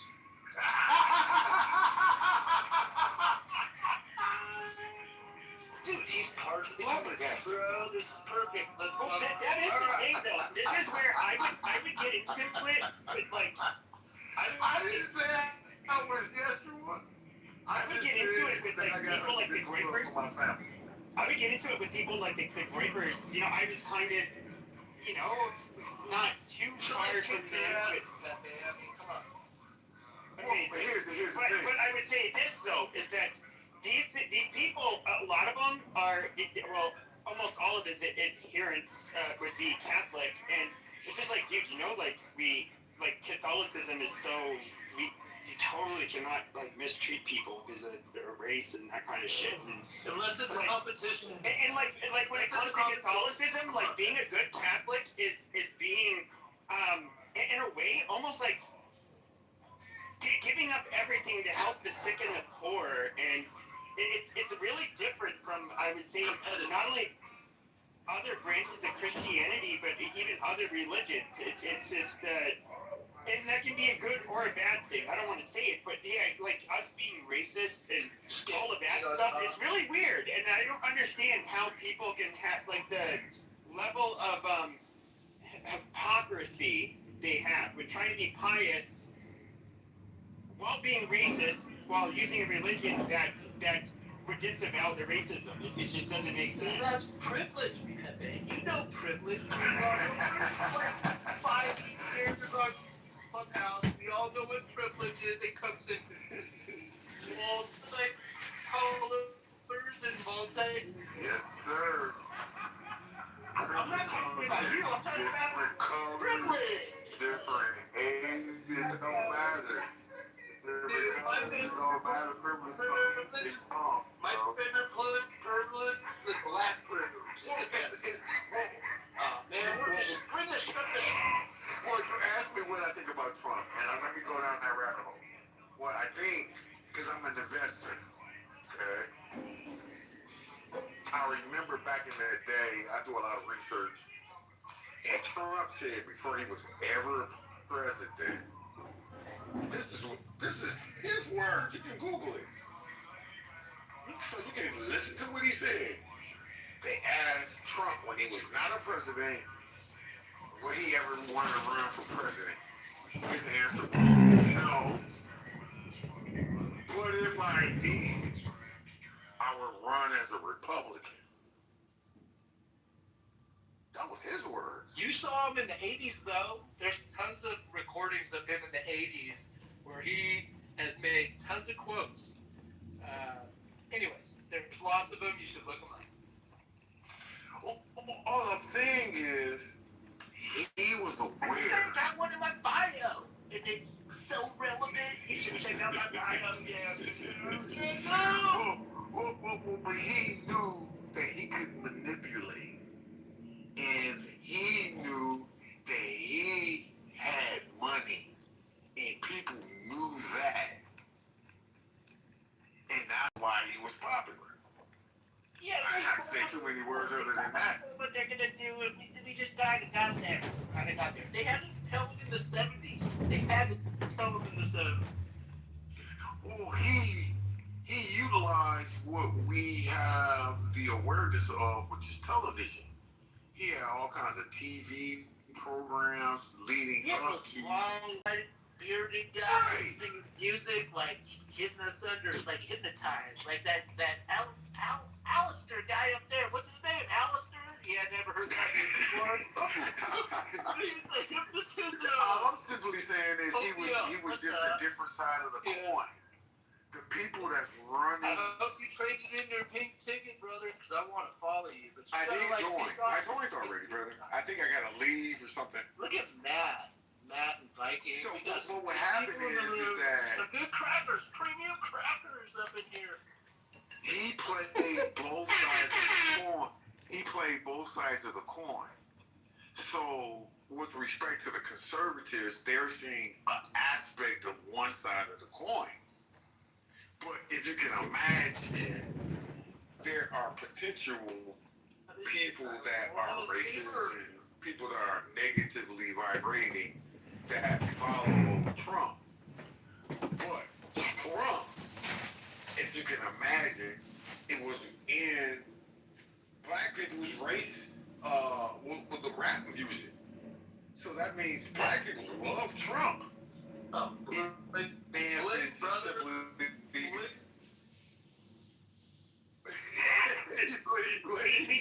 There are some very Negroistic characteristics of Trump, but I need to ask you one question, and I'm dead fucking serious. Wipe that goddamn black grin off your fucking face, because I have a serious question. Okay. I will kick you out of the fucking room. Now, when we break bread together, okay, and somebody brings a potato salad with raisins in it, what do you think of that? I'm listening, brother. Is that good or is that bad? Well, you asked a great question, fam. So, when I went to the University of Minnesota, I had a good friend of mine. His name was Paul Koenig. Okay? His family owned a farm in Hutchinson, Minnesota. Yeah, and I said, I'm sorry. So I was just talking to the person that was in Minnesota so he can verify I'm telling him the truth. I hear you. What are you asking? I'm washing dishes and getting ready for the morning. What is it? Hutchinson, Minnesota. So my friend was named Paul Koenig. And he was a good friend of mine, and during Thanksgiving, I went to his home, which was a farm. And mind you, from a city person, I ain't never seen a farm before. and when we ate, and they didn't know, and I didn't get mad because they was loving me. They served me watermelon at Thanksgiving. Now, mind you, 20 years old. I have never been served watermelon at Thanksgiving in my life. I can only laugh. I didn't find it offensive. But all they knew was that black people like watermelon. But who So they doesn't served it. like watermelon? That's the question. Who doesn't So that's like my watermelon? answer to your question. That is some northern Minnesota white people shit. Like, I can see that. I believe you. But the white Minnesotans are like so much nicer. Like the state, because that's like where the state Passive aggressive. settled. It's passive aggressive. It's not like the way you think it is up there. The microwave is on time. Wallace, go back to drinking the IPA for a second. Yeah. Wallace, you're little blackout drunk. Just saying. But Not really. Not yet. no, I would say though, like even with I've been to Minnesota, Probably Minneapolis. Wisconsin, not Minneapolis. Oh, Rochester area, the southern part. Yeah. But I will say that just in general, like there is kind of a difference between, just like how there's regional differences in the United States. I would say that when it comes, and granted, I've never lived there does seem to be some differences amongst different groups of people, including the people like in that the northern part of the Midwest, and I don't know, they do. It's different. It's different. Hold on. So, like, I will say this. You're right. There is, like, they have a passive aggressive. In the city, when I first, it was beautiful. Like, I mean, parks, everything there. People actually smile. No, there are some racist piece of shit cops out in the fucking city. You couldn't deny that shit. Fuck yeah. Can I pause you a little second? Just let me finish, buddy. You can go. Yeah, like that shit was really, because you saw it from the sidewalk when you went to Minneapolis. You went to Minnehaha. You were on Beta Muscat. You were walking through Uptown. You could kind of tell, like, you could see what was going on there, and a lot of people of a multitude of colors were all like kind of uncomfortable because the cops, they were a different set. Like, Chauvin was like probably a mild comparison to some of the cops up there. So I get it. But like when you got out of the Minneapolis area, you got out of Hennepin County, and you in Wright County. Living friendly, brother. There you go. Once you got out of those two counties, you were fucking. All of a sudden, it opened up. It was a whole world. You hit Duluth. People were happy. People were working. People had beer, smiles on everybody's faces. You were sitting down. You were partying on Lake Superior. Like, you turn around and it'd be all black people. Everybody be eating. Everybody having a good time, drinking. Kids playing in the water and the surf. Cold as fuck, but it would be fun. And then you come down to Minneapolis, and it was really a weird vibe in Minneapolis. I guess that's to try to say, because just. Bro, what the fuck are you talking about? There's two happy people in Duluth. Go ahead. Whoever was speaking, go ahead. That's the. He knows though. He's been there. I've been to Duluth. It sucks. Duluth sucks. If I knew it was going to be that cold, I would have not chose to go to Minnesota. It's not that cold. It's the fishing. You know, you go fishing in different places. It's not that cold. I mean, come to the Pacific or the Atlantic, it's fishing. We're going. So I came on like a midnight, like right there at midnight. I wake up the next day and I'm like, I went to the. God damn it, Wallace. But go there the next day. I'm like, I'm in Anchorage, and I'm just like, holy shit. Like, oh well, there's black people here. So like, I didn't picture that about Alaska. And then there's like, I'm talking to the security guard because I'm just waiting for my fucking girlfriend just to hurry the fuck up. And he's like, go to the shop till they drop, don't they? And I was talking to him. I just remember thinking in the back of my head, and I was like.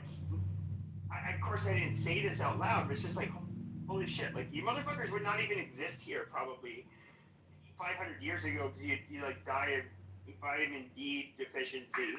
Whereas it takes a very special, like, you have to be basically an Eskimo to live here. And, like, you have, believe it or not, like, quite a lot of black people in Anchorage. And, I would say one of the cool things about that place is that it is super libertarian. Like, nobody cares. You really shouldn't interrupt Pepe. Let Pepe finish. No. The only thing I was gonna say is that was one of my. Even though I did not like the climate, it was perhaps somebody who grew up in Arizona. You can probably understand why I didn't like the climate, but I would say the people there were probably the coolest I've ever met. Just super libertarian in a way where it's like you have boundaries you don't cross, but you kind of just let people be. It's a really cool place. Down Pepe in the state. Kenneth, I bet you miss those hot dishes, though. I bet you miss it. I bet you miss that. and those Juicy Lucy's, I bet you miss those. Those are good, man. What is it, Juicy Lucy? Whoever said Juicy Lucy. Pepe's a good. You just don't know what. You know who's in Minnesota? No, well, you just lost that. So if you're in Minnesota, just order yourself a Juicy Lucy, and you'll figure out what it is, and you'll enjoy it. I don't have to look it up now. This is bullshit. What's a Juicy Lucy, bro? You didn't have one? No. Oh man. All right, I'll tell you. Right? He's still No, I agree. No. It's like a burger. I just looked it up. Yeah, I told you. And it's stuffed. It's all on the inside. What restaurant? All over. They're served all over. What? Yes. I'm gonna have to call my boys. It's not just one restaurant. What? No, it's a type of dish. Capitalism is lost, family. This is why everything is great in America.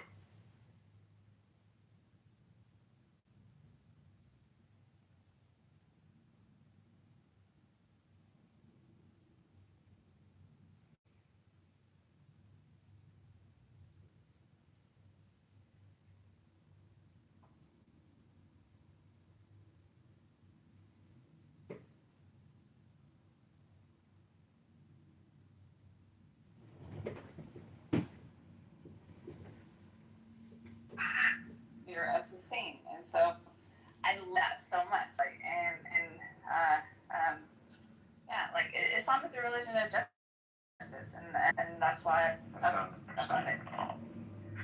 I definitely. I don't know. The Hussein, I don't think that was actually a good example he used. But yeah, I understand what you're saying. What you're really saying is Christ. That's what you're talking about. You want someone to just cough it up, and because they know, they're like not concerned. You're talking about Christ. They're not. There ain't that many people that have that kind of union with the logos. I think the closer I get to understand it, the more I don't even. God is huge, way bigger than you. And it's just really hard to think that he would be. How much of a very huge universe expanding at rates that are like faster than light. It's like an embedded frequency. Market. He does it, and because he is influenced by APAC and the Epstein issues, he's motivated to do certain things and to say certain things. But at the end of the day, he loves money. That's why. What other president added an extra section to the White House? But it's part of it. You gotta love it because it's part of it. It's kind of sad, but yeah, you gotta love it. For power and money, would you personally, trade it all just to have it all? Give it all to have it all. Would you do that? Not me, because I know money you can't take with you. We call it death. So take it while you can. Is that your mentality? For me, Me, no. Trump, I think yes.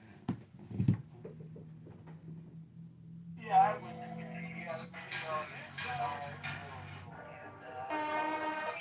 Trump cares about his name. He's going to leverage the money to ensure that his family name is continued and that his legacy will be able to continue. He also wants to go down as the greatest president ever. He's going to go down as probably the most transformative of all time. And if he hits $21 trillion in investment opportunities, which is over half our debt, he's going to be able to basically keep this country afloat for another, 150 years? Because United States is dead. Because we read the book Better Trump. That's how we do it. He's speaking facts. He's speaking total facts. If Trump doesn't do what he does, literally, you and I don't live the lives that we're living for the next decade. Our kids are not living like we live. I'm serious. Trump is totally setting us up for the future. What's up, Crow? Trump is totally setting us up for the future. Hey, Kenneth, Pay attention. That's what he's doing. Really quick, He's setting everybody up for the future. And that's what's going on. Well, I wanted to clear the space so you could actually start from the beginning. So say it again, clearly and loudly. No, Trump is setting us up for the future. Correct. Like, pay attention. Pay attention to what he's doing. Exactly. He's setting us up for the future, for the next president. He's setting up the next president in case he don't get it. But you know what? I think that it's gonna go a little swing thing where somebody flops out. Well, we're gonna let Crow finish, Kenneth. So let Crow finish. Go ahead. No, that's all right. Yeah, I'll talk. My apologies, Crow. No, you good. I live on Crow, so I want to hear it land, Crow. No, I think Trump is probably going to be our next president at the next election. By they're gonna do it. They're gonna make it happen. Right, so does that mean you know what? Other amendments though? He is our best president we've ever had. Besides, hey, just like a fucking dick, you faggot. That's all right. He's gonna be. What's up, Superstar? We're gonna have a That's right. You term say your president. thing. In other words, you want Let me us. fucking talk. No, you shut up. You shut up. You fucking. Let me You talk. fucking homosexual. Shut your fucking mouth. Hello? No, I moved you to the audience because you stupid piece of shit. So you're trying to tell us that we're gonna have a president who's gonna be so great, which by the way, he's gonna be like what, not in his 90s? I don't know. I forget how old he is now. And he's gonna be the greatest president ever. This is fucking retarded. Okay, and he would how much he would change things constitutionally in order to remain a president. Like that's just chaos. And I get it, you can be a super fan of Trump, that's fine. I voted for him 3 times.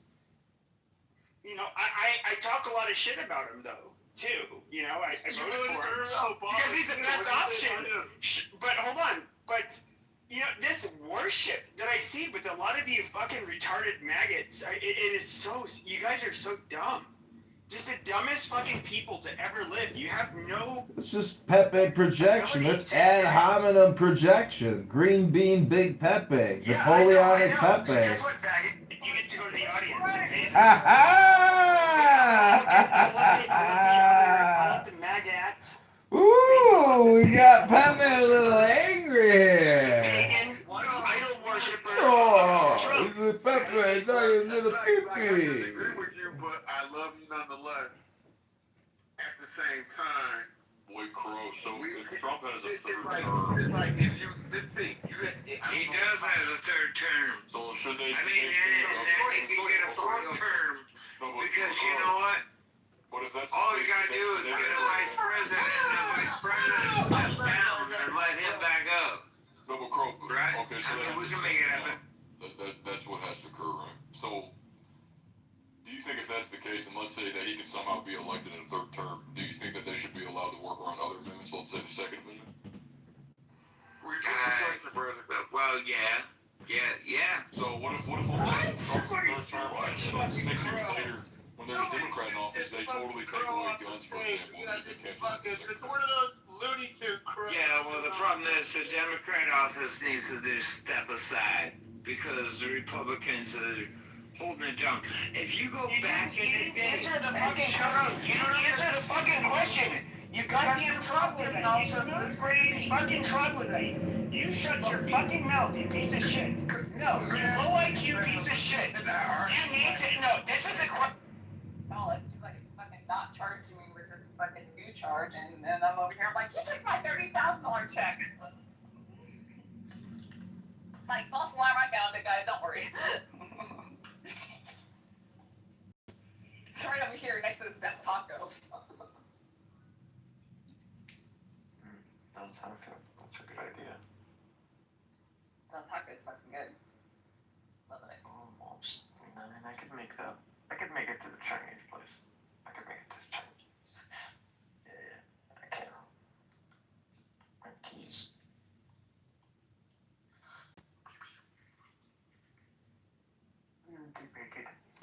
So, Illumi, I'm wondering, Illumi, have you ever studied the two Barbary Wars that the U.S. inflicted on Tripoli in the 1800s? What? Hello? What? Hello? I'm asking you, do you know about U.S. history in regards to Islamic piracy? Hello? Yeah. What? Two triple. Yeah. There were two Barbary Wars, and the U.S. government refused to pay tribute, but they did pay ransom. They ended up paying tribute. Well, they wanted to legally call it ransom and not tribute because they found it to be ridiculous that they would have to abide by the Mohammedan constitution. Well, the point is, they fucking went over there and kicked some ass, and they actually took a whole city. And the guy that took the city was upset that the U.S. brokered a peace deal when he wanted them to release all the hostages with no money. And we paid $60,000 in 1800. 60,000? That's like 5,000 a human head. That's a lot of money back then. I mean, multiply that by 100. Believers because they decided not to pay because you decided you wanted to get out of it. Zuni, you sound annoying. Please mute. Well, please stop talking in code. Please stop. Talking Stop in it. code? Please stop talking in front of me and about me. Stop breathing. You have to stop breathing. Zuni, are you Jewish? She looks it, doesn't it? Yeah, you look Ashkenazi. I am Jewish. Oh, Rabbanu Shalom. Congratulations. I didn't know you were Yiddishkeit. Yeah, I am. Rabbanu Shalom. This time next year, we'll have dinner with Benjamin Netanyahu after they clear him of all the fake genocide charges. Just a bunch of lies. Is that why you came in here? They were complaining about me kicking their ass? Can you guys stop talking about me in front of me and this? Like, I'm so sick of it. You guys have been on so long. Please stop. And no gaslighting, no nothing. Illumi, I heard a rumor today that they're saying there's more Hamas fighters now in Gaza Strip than before they started the war. If sense, you would appoint me as your king. Well, you're just a cartoon, though. That's what you don't Not any understand. sense, and I would make your lines into a paradise, but with a clubhouse cheap, instead of unifying around a person, any animal, every animal in the freaking animal kingdom finds an alpha. Find a leader of the pack. Well, They organize into hierarchies. yeah. No, they don't. Not necessarily. Have you ever seen birds? Have you seen how birds operate? They're like the alpha predators of society. Birds don't give a fuck. They will kill and eat and fly and fuck. They don't give a fuck. They're free. Birds are more like drones than they are freaking Why do you guys talk about living things. Like Oh my god, Zuni. Zip it, Zuni. Zuni, zip I it. still don't know how birds work, by the way. What do you know that I don't know? It's nothing. We're in a book club. See my PTR? I read that book today. You ever read a book like that? Hello? Yeah. Bet you didn't. Bet you ain't read a book in years. Years. Hello? Why do you guys talk about me in front of me? What do you guys know that I don't know? We know Why some the whole world knows something secrets. that I don't know? We know some secrets that you don't know. They were like, Why does the whole world know something that I don't know? Because you're not reading enough good books, Zuni. We've got really good axioms and aphorisms that have increased our intelligence. We're like the next stage of human psychological evolution. Hello? Yeah, but like everywhere I go, it doesn't matter. Like, and I'm not just talking about online. No matter where I go in the world, Well, what about it? it's like the whole thing is like orchestrated. No matter where I go, and like I try to test got it these too. new combat I boots. try to test it too. So I comfortable. try to test it too because I thought it's like I try to build a profile. Like say if you were looking for a criminal, right? You would have a profile, right? And this person's like this, person's like that. I cannot get a profile because it doesn't matter if it's online, real world, over here, down the street, another state away. It's like how the fuck is this all orchestrating? Yeah. Well, see, the thing about life is there's so many. There is an infinite number of variables because it just extends out into the universe. And the thing that I heard about life is that it is based on the principles of random chance. Randomness is the law. I'm being real, so if you're just gonna troll me, like, don't even answer because this is a real case. This is a real answer. This is what I read in a book on theses. How the fuck is all this being orchestrated? Because it's all based on randomness, and so that's the secret. Meaning that once you realize that the whole thing is random, that's secretly joy. Because it's random. If it wasn't random, it wouldn't be joyful. How are my thoughts not secret? Your thoughts are not secret. Your thoughts are universal. Hello? Right. How is that working? I don't know. Go outside. Look at the moon. Get a magnifying glass or a telescope. And microscope. Not a microscope. Yeah, a telescope. And just look at the face of the moon. And just know that the deepest crater on the face that you can see goes into the moon 8 miles. Now just imagine standing at the edge of the precipice of a cliff that goes down 8 miles and you're on the moon. You know, hello? Hello. My dog said hello too. Fix any laptops today? Illumi? I'm working on a printer. You're fixing a printer? Wow. What a waste of time.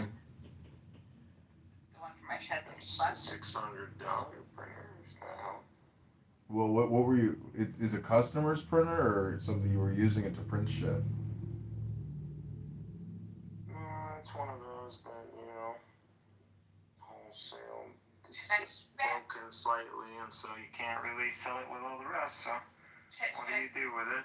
Well, you just go buy one from Amazon, switch around the little parts, and send it back. They have these new ink. What I do with the one in my shed, Mikhail? What does that mean? What do I do with the one that lives left there?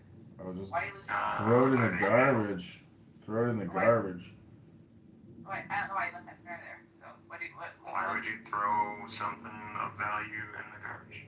Because these printers, honest to God, like they're in a box. Put them online if you don't need a printer. You can sell it, if yeah. they're broken, find a replacement. So Zuni has All these corporations that are not paying taxes that are just hanging out insurance products for free for you to go. Select your return policy. So Lumi, what do you think about Freemasonry? Global Freemasonry. How much are they paying? I mean, they've got billions of dollars, I assume, in their.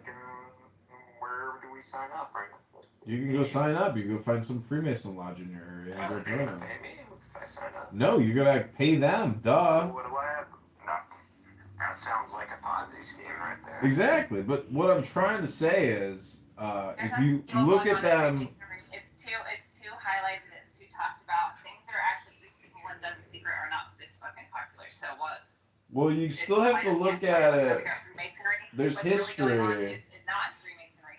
Oh, really? You're so sure about that? Because I have history books on Freemasonry, and it's global, and it's the Europeans, and a lot of it is political. So there is a political, historical, you It's a know. placebo effect. These people think, oh yeah, look at us, we're here, we're doing something. It's sleight It's of hand, not placebo. These are networks. These are communication networks, and to say that they didn't do anything is stupid. And if you think that the books that I have are just stupid, well, I would just ask, what was the last book you read?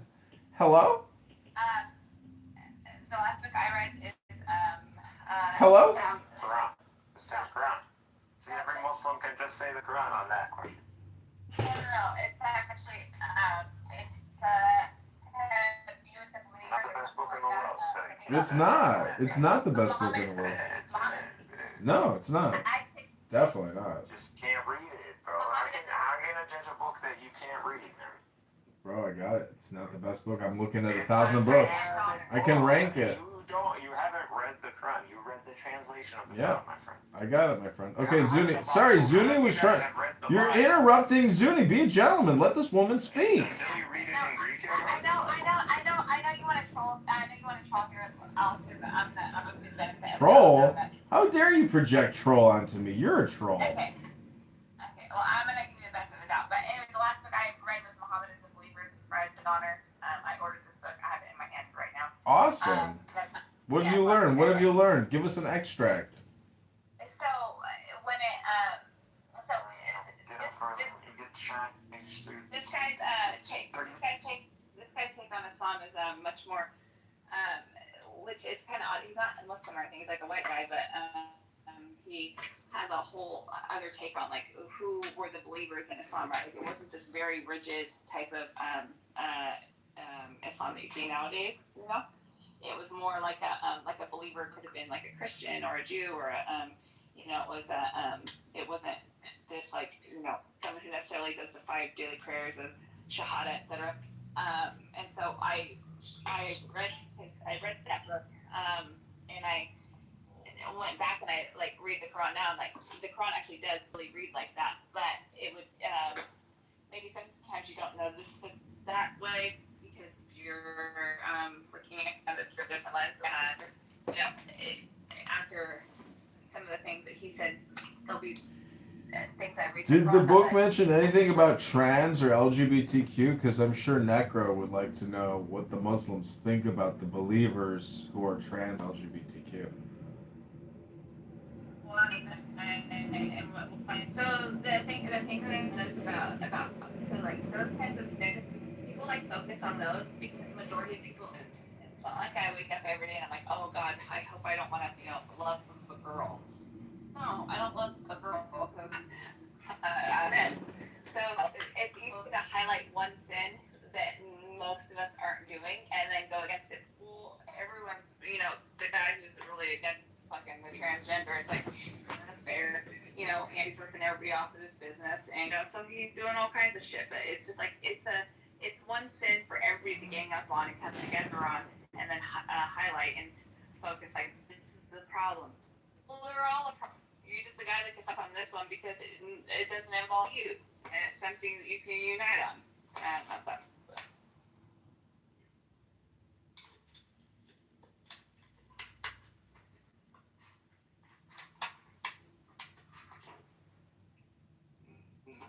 Innocent.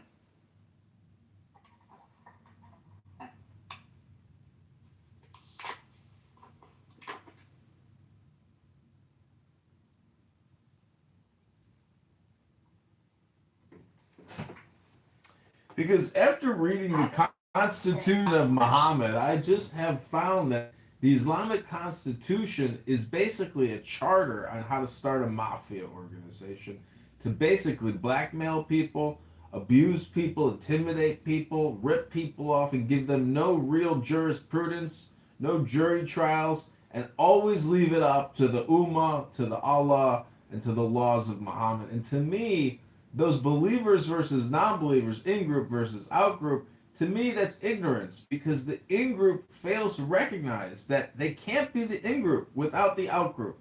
And so therefore it is a network, a hidden network through communication. And in 2026, if you are still living in the year 600, shame on you. Read more books and stop with the bullshit, because Muhammad was a mafia don, a godfather gangster, and he hypnotized millions and hundreds of millions, billions of people throughout the years. That's not true. Oh, it's true, baby, because you don't even know the Constitution of Islam, and that's just like your opinion. I am citing facts, I can provide links, and we can debate actual source material from Medina, and you can try to wise up, and you can fight the Ummah, you can fight the Muslim terrorists, and you can fight for justice and liberty and peace and wisdom. I am complete. Hello? Yeah. And this is how because Islam is such a widespread thing, so that I know for a fact that it started out as something good. I know for a fact, I don't have to read much to know the goodness of the Prophet. I know the Prophet is good. Things have attached itself to it and how big it's gotten. And so of course, like, I don't when I look at if I want to go read fatwas and this, I have no idea where this came from. It came from the Prophet. Who knows? I don't know, but I know that the Prophet's good. He's good, and that's why that's why the message starts getting spread. But and then it's good because then it gets real popular and it gets inundated with evil. I made so many snarky remarks.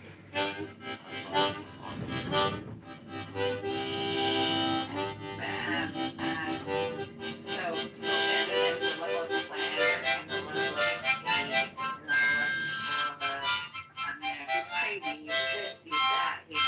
So you're like, oh yeah, there must be some prophet because the Muhammad is the messenger of lies, hypnosis, and destruction, and blackmail, and blood libel, and blood. The guy is just a gangster. He's intimidating everybody. Come to war with us and pay for it, or we'll kill you too. That was his message in the Constitution of Medina. You should read it.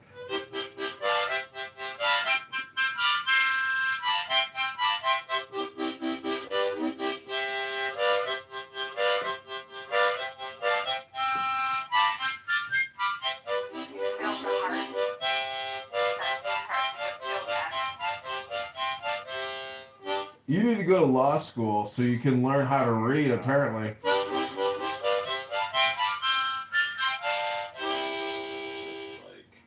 The hearts have been filled. Yeah, it's the guy he wants to. It's like, I don't know, whatever floats your boat. Slowly. So, and then you also believe that if you sincerely repent, that God will forgive you, correct?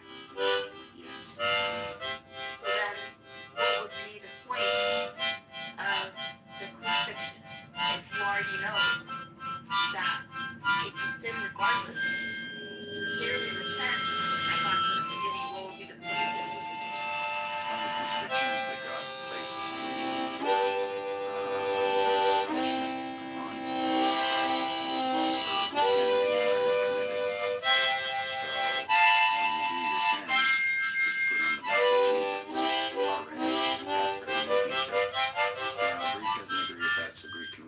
this comes into the theory of the atonement, and I think that I affirm substitutionary atonement, that Christ became a curse for us.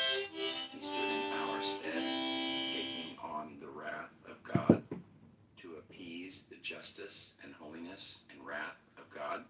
So Jesus took Sorry, that. before you keep moving forward, I'm just trying to gather this all together. Break this down. Yeah, that's fine. We've established, right, that God is merciful and forgiving. Yes. You do understand the difference between being merciful and being forgiven. I think the mercy is giving you something that you do not deserve. So all of us deserve death, which we do get physical death, but we deserve what's called the second death. And Christ has redeemed us from that by dying on the cross for our sin. So yes, he gives us mercy, and in the mercy... So in your thought process, the mercy is fixed. That's the mercy. Not simply being merciful, because that's one of his attributes. He is simply being merciful. Not simply merciful. Why the crucifixion? Why say I'm merciful? I know you and your intention. I know that you're human and that you sin, right? See, I think he's been criticized for a long time. But I don't think he has nothing to do with bias. I also think that a lot to do with bias. It's not, bro, because I don't think nobody will argue about his success for 16 years. Like,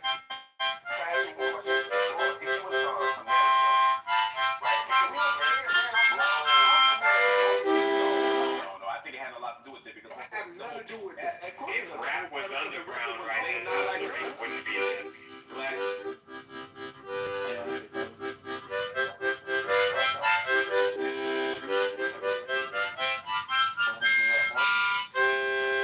I have business.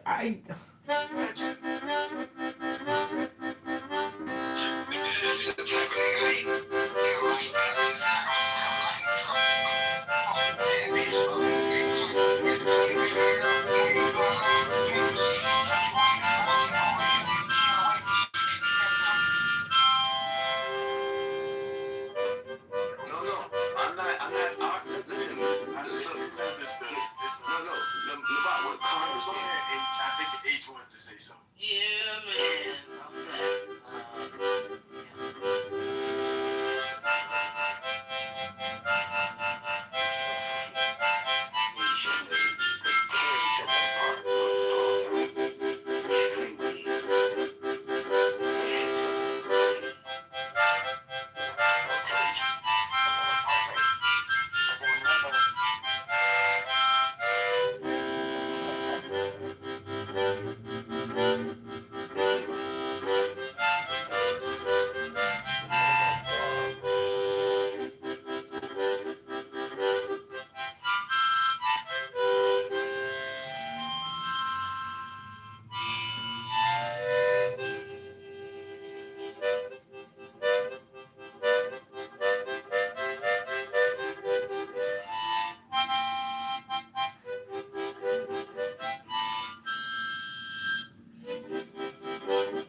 I'll be very boring the next time, but we're gonna have a great event, and you did a fantastic job. Thank you very much, Peter. Thank you, President Trump.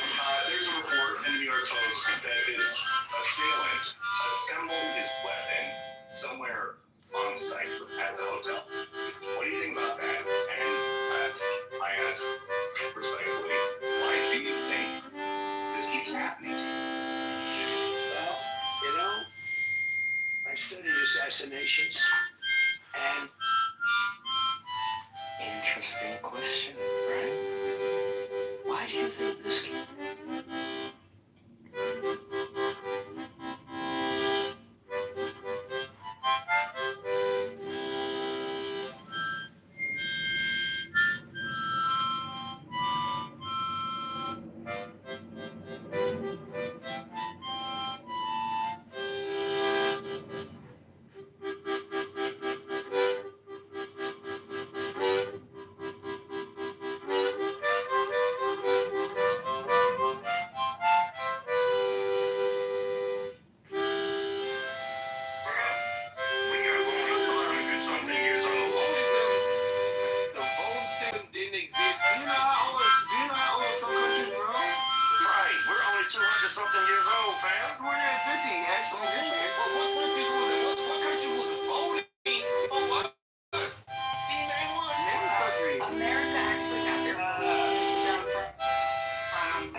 coming from. And then I'm gonna put her name in the.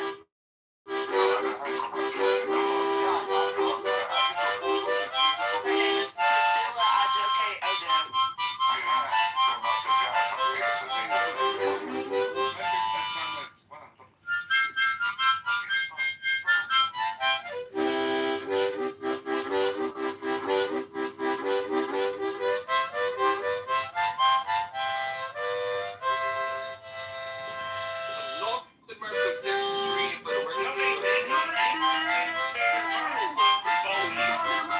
Ancient Rome was voting before we were.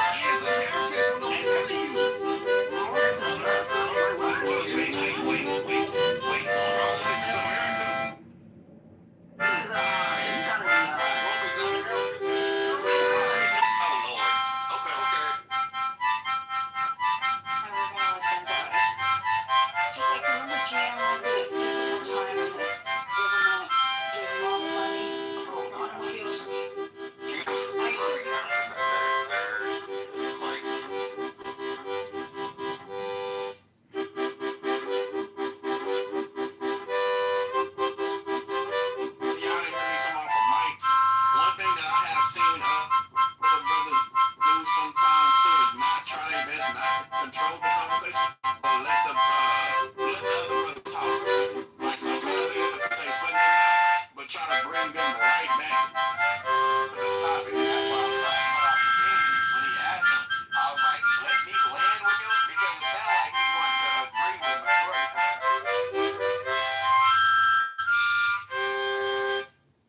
It sounds like he's going to agree with majority of the things that I was going to say anyway. And the brother actually turned out to agree with majority of the things I said. So therefore, like I said, before we even had a conversation with Prince, I said, Prince, it sounds like you want to have a discussion with somebody else.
So condition. We call it TDS, Trump derangement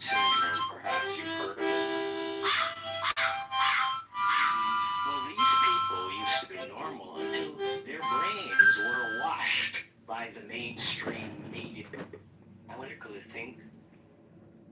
They didn't ask any questions. They were easily manipulated. They just believed in what they were told by the media without questioning.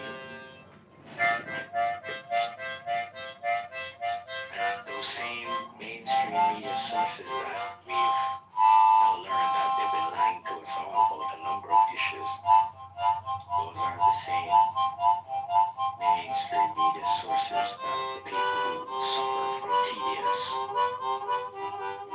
they believe what is coming from those channels. And they're being conditioned into violent behavior.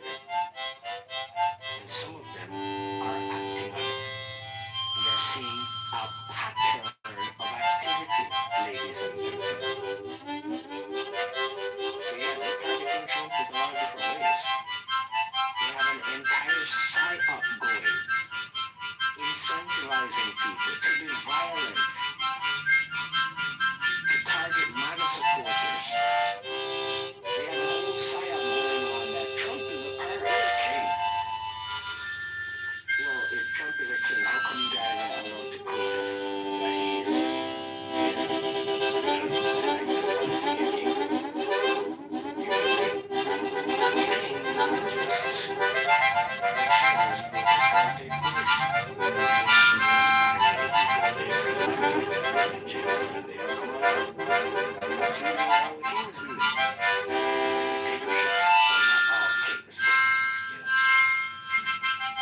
You get the idea that they're trying to spin it with their narrative. No pains, no pain. But you guys voted for this president.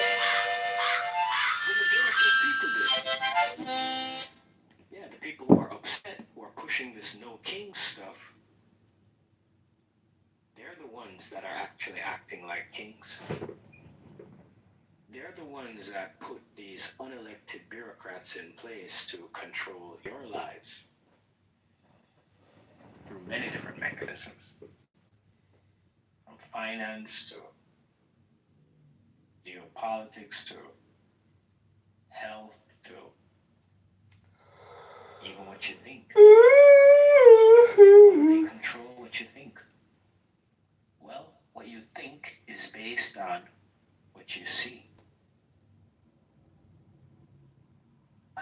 Fucking any type of gaslighting or fucking mental fucking bullshit.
David Romero, Aisha Sidney, JCC, CM, we were all wrong. And you were right. That's rich. I'm like ashamed because I'm like really thought I was right. I'm actually. Sorry, Randolph. What up, Wallace? Yeah. We're all in Is that room over? I can't associate myself with you. This is like but those motherfuckers are not nice. Like I'm gonna roll out like you, and I'm gonna be the same. And you know what? I was before you was. And you know what? I came on here on Clubhouse, and I totally changed myself, and I was gonna be a real person. I was gonna be real. Of course. The outcome we would like is that we stop them from being belligerent towards, ourselves. Primarily because we're the United States. It's Pepe's world. It's a Pepe world. Another bonus Pepe episode in Pepe's world. I got to control. That's not the outcome. Well, you don't even know, John. The Strait of Hormuz has been shut down. What a fucking. Where did this go?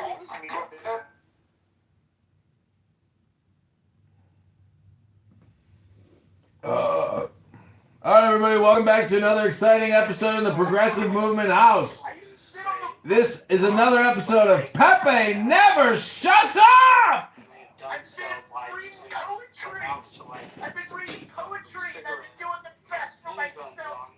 And you don't even know that this is really around the U.S. blockade about a week. Full extent of my experience of following you. Who was me? Yeah, I'm trying to figure out. Oh, it's Marshall. Man, you ain't got no problem. Man, you might think you so. All that's about money. I think my concept was that Trump does stuff about money. So he's bad. Because he's in the market. Guess what I am? In the markets. So I look at what he says and what he literally does. It's two different things. The edge of a decision. What it is? Delinquents. Why don't you just update your PTR with my photo? It'd be so funny. At the end of the day, we got bills to pay. Right? So, at the end of the day, even though he got bills to pay too, in the markets, you recognize there's a difference of greed and fear. And it took a long time for me because I trade and I invest. Invest means I just buy stocks and crypto and stuff that I can, because inflation is a reality. So when you talk about the Strait of Hormuz, we are balling in monopoly money. I don't ever know if any of you, I'm almost 60 now. I used to play Monopoly a lot. Our dollars, literally, is nothing but monopoly, subject to inflation. So you may say, what does that mean? That means that dollars don't mean nothing unless it's backed by something. And in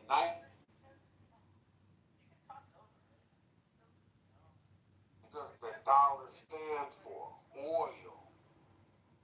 So why oil? Well, because before Saudi Arabia was Saudi Arabia was Arabia. Saudi.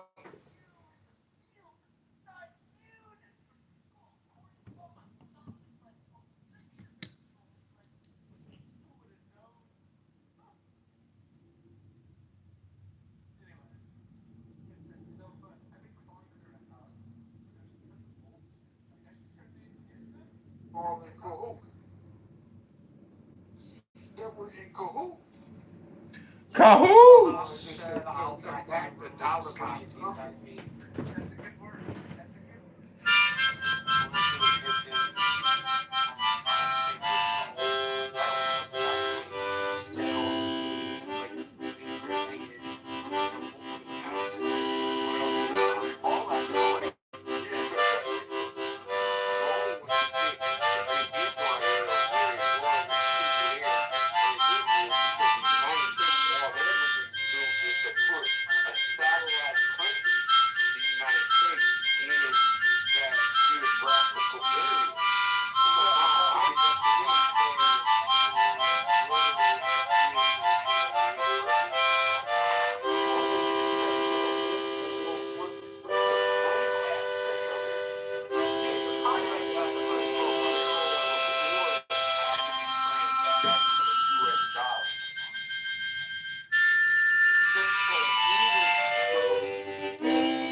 bomb your ass. That's what that means. Well, because there's two things that happened right after World War II after we dropped two freaking nuclear bombs on Iran. Hiroshima and Nagasaki. Okay? So what that happened was is that put a whole bunch of people on notice that don't let that happen to you. Okay? So everybody came to have a treaty and to sign that shit. So we became the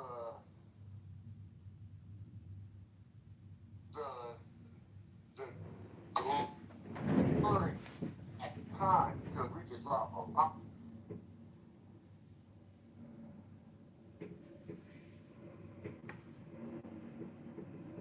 Point though. Here's my point. But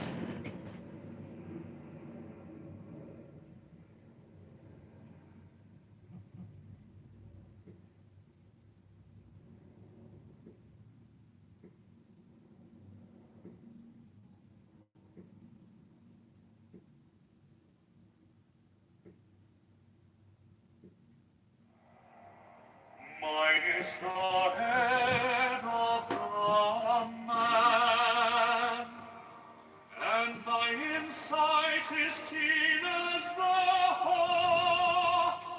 By my head I invoke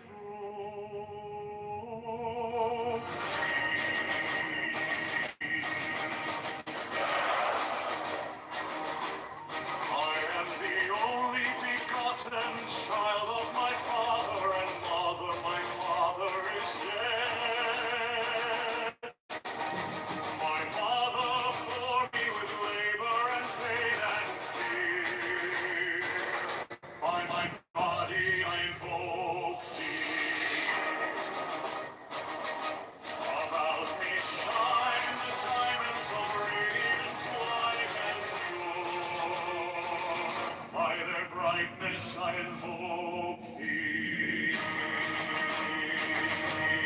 Mine is the red triangle reversed, the sign given of none save in need of thee, O Lord. By the Lamb and I invoke thee. Mine is the garment of white, sewn with gold, the flashing of twilight I wear. By my robe I invoke thee. Mine is the sign of the prophets and time. By the sign I invoke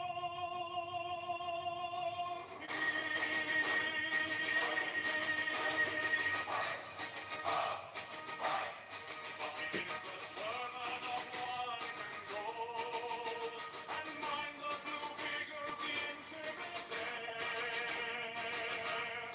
By my crown I invoke thee. My fingers travel on the beads of pearl, so run I after thee in thy car of glory. By my fingers I invoke thee.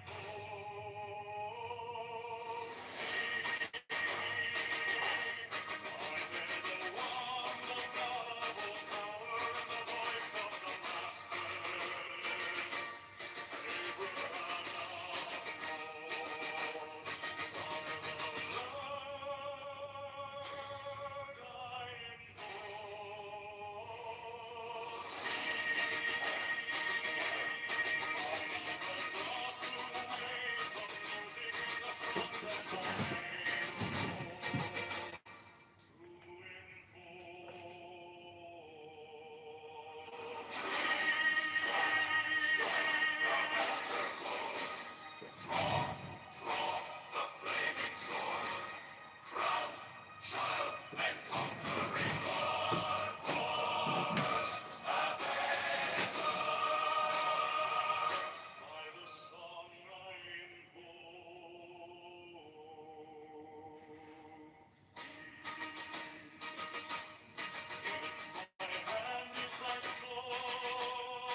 radiant, white and pure.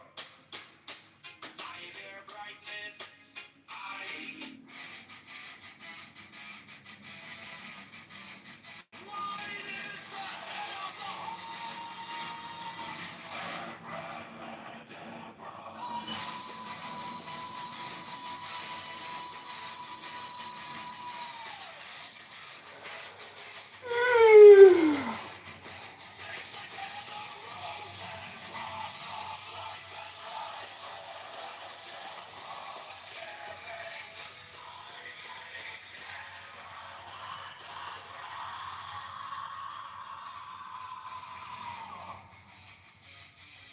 remaining in the sign. The invocation concludes. Therefore I say unto thee, come thou forth and dwell in me, so that every spirit, whether of the firmament, or of the ether, or of the earth, or under the earth, or dry land, or under the air, or dwell in the air, or of rising fire.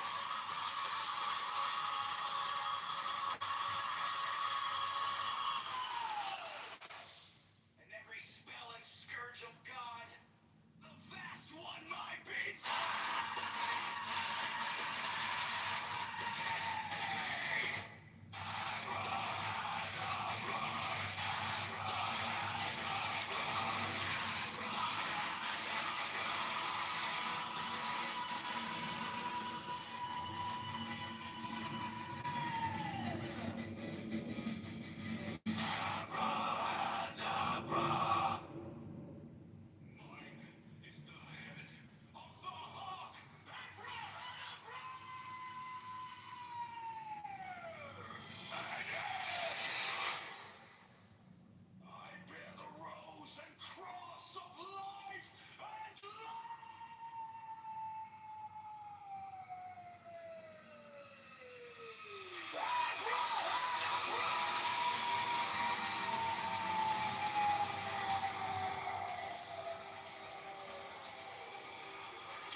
Cross of life and light, giving the sign at each abracadabra.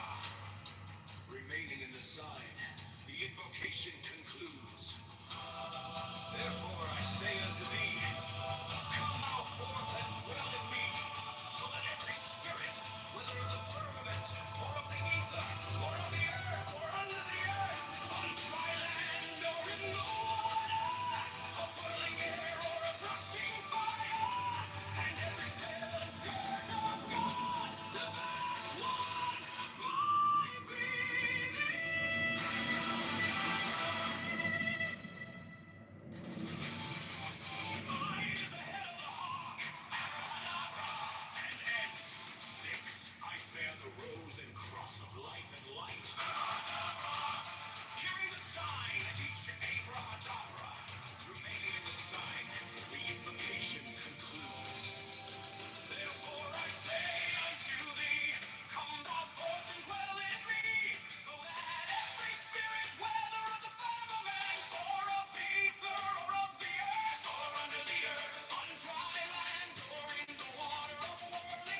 Kızım.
Anti-vax like me is not welcome to this stage at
lavender stuck in my teeth.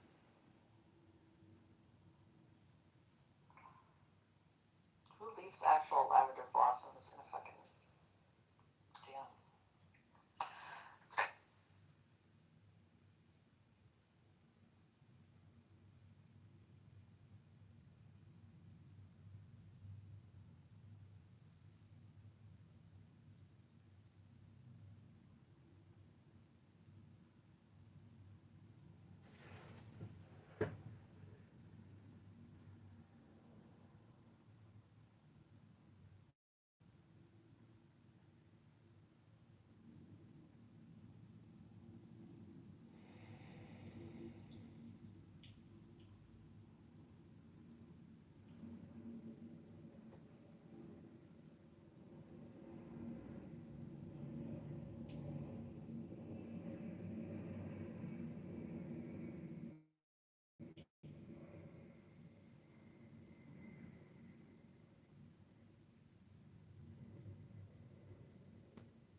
You know,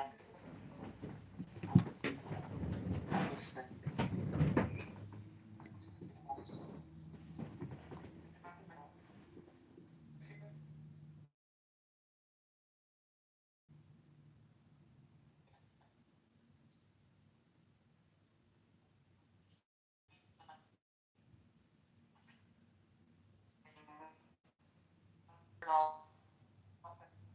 Yeah, I'm not that close to her really.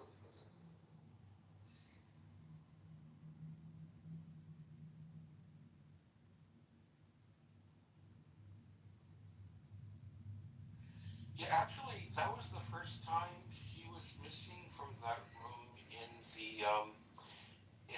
year, 9 months. I've been dipping in and out of that room, and nothing was said. I hope she's well.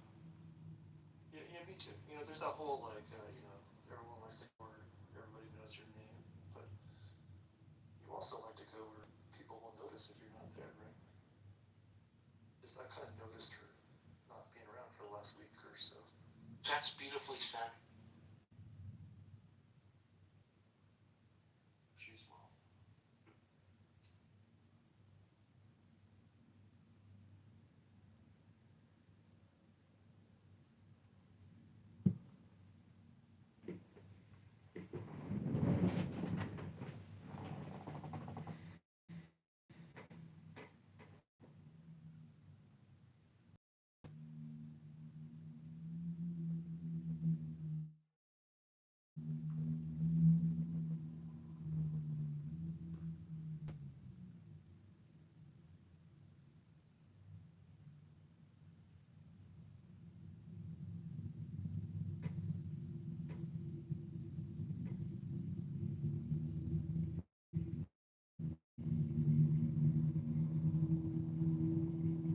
Wow, this is not funny. I feel for the family.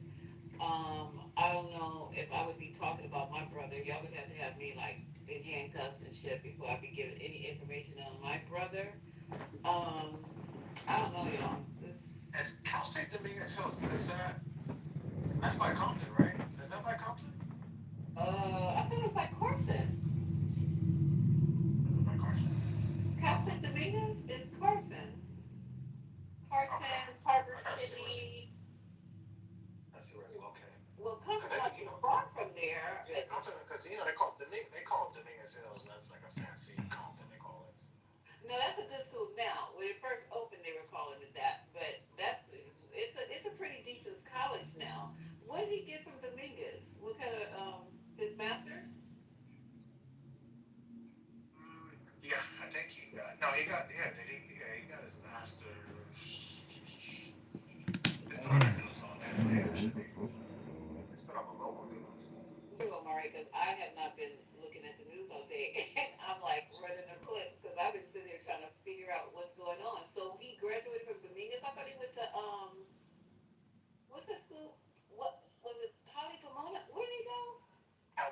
He went to Caltech. yeah, bachelor's from Caltech. Okay, Caltech. Okay.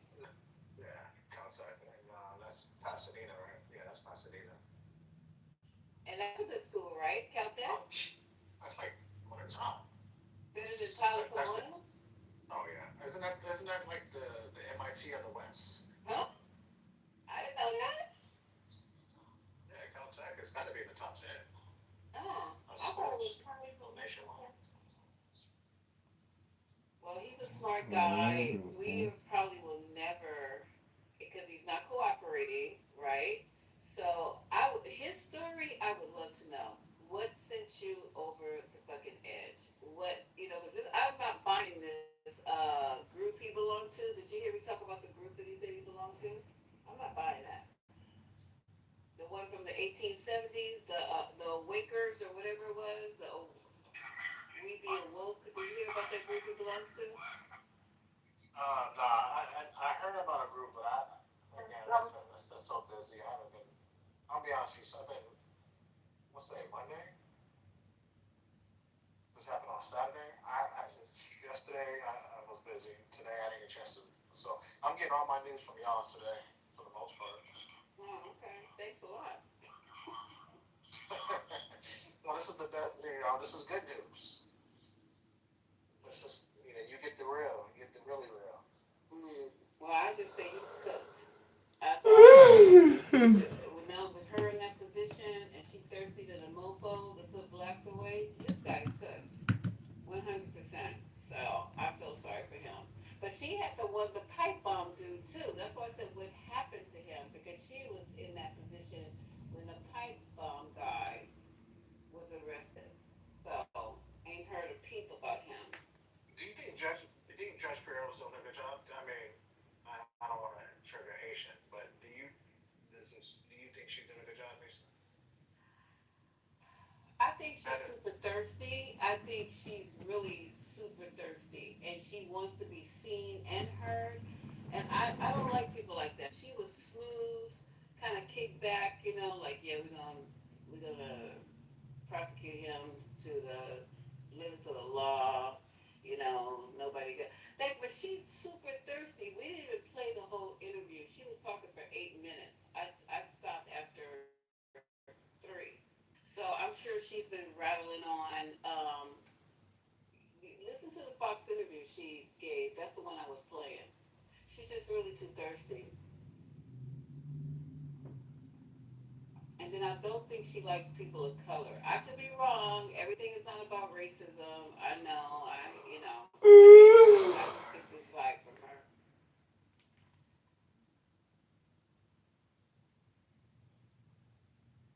Wow. Well, hopefully, yeah. You said Lawrence O'Donnell that Trump is tired of the war tonight.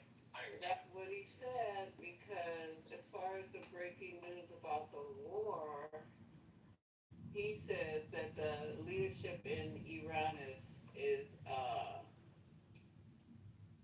out of sorts. But hello, really? You think after you killed everybody? What did you think? I mean, this is weird that he would even say that after he assassinated supposedly the whole top layer. That's what he said, but I don't believe that either. And he's like, we're gonna cancel these meetings because Iran seems to be out of sorts. That's crazy. So that's the new thing with him. But he wants to end the war. I don't know how this is gonna go down, y'all. This is the weirdest shit I've ever seen. You're not talking to the people. Nobody's. Why he pulled them back, I don't know. The strait is still closed. Gas prices are still going up. How is this going to end? So, Lisa, you mentioned it, and there was an article in the New York Times that described the way their leadership is now. And the new Ayatollah, wherever he's located, this part's speculation. There's some speculation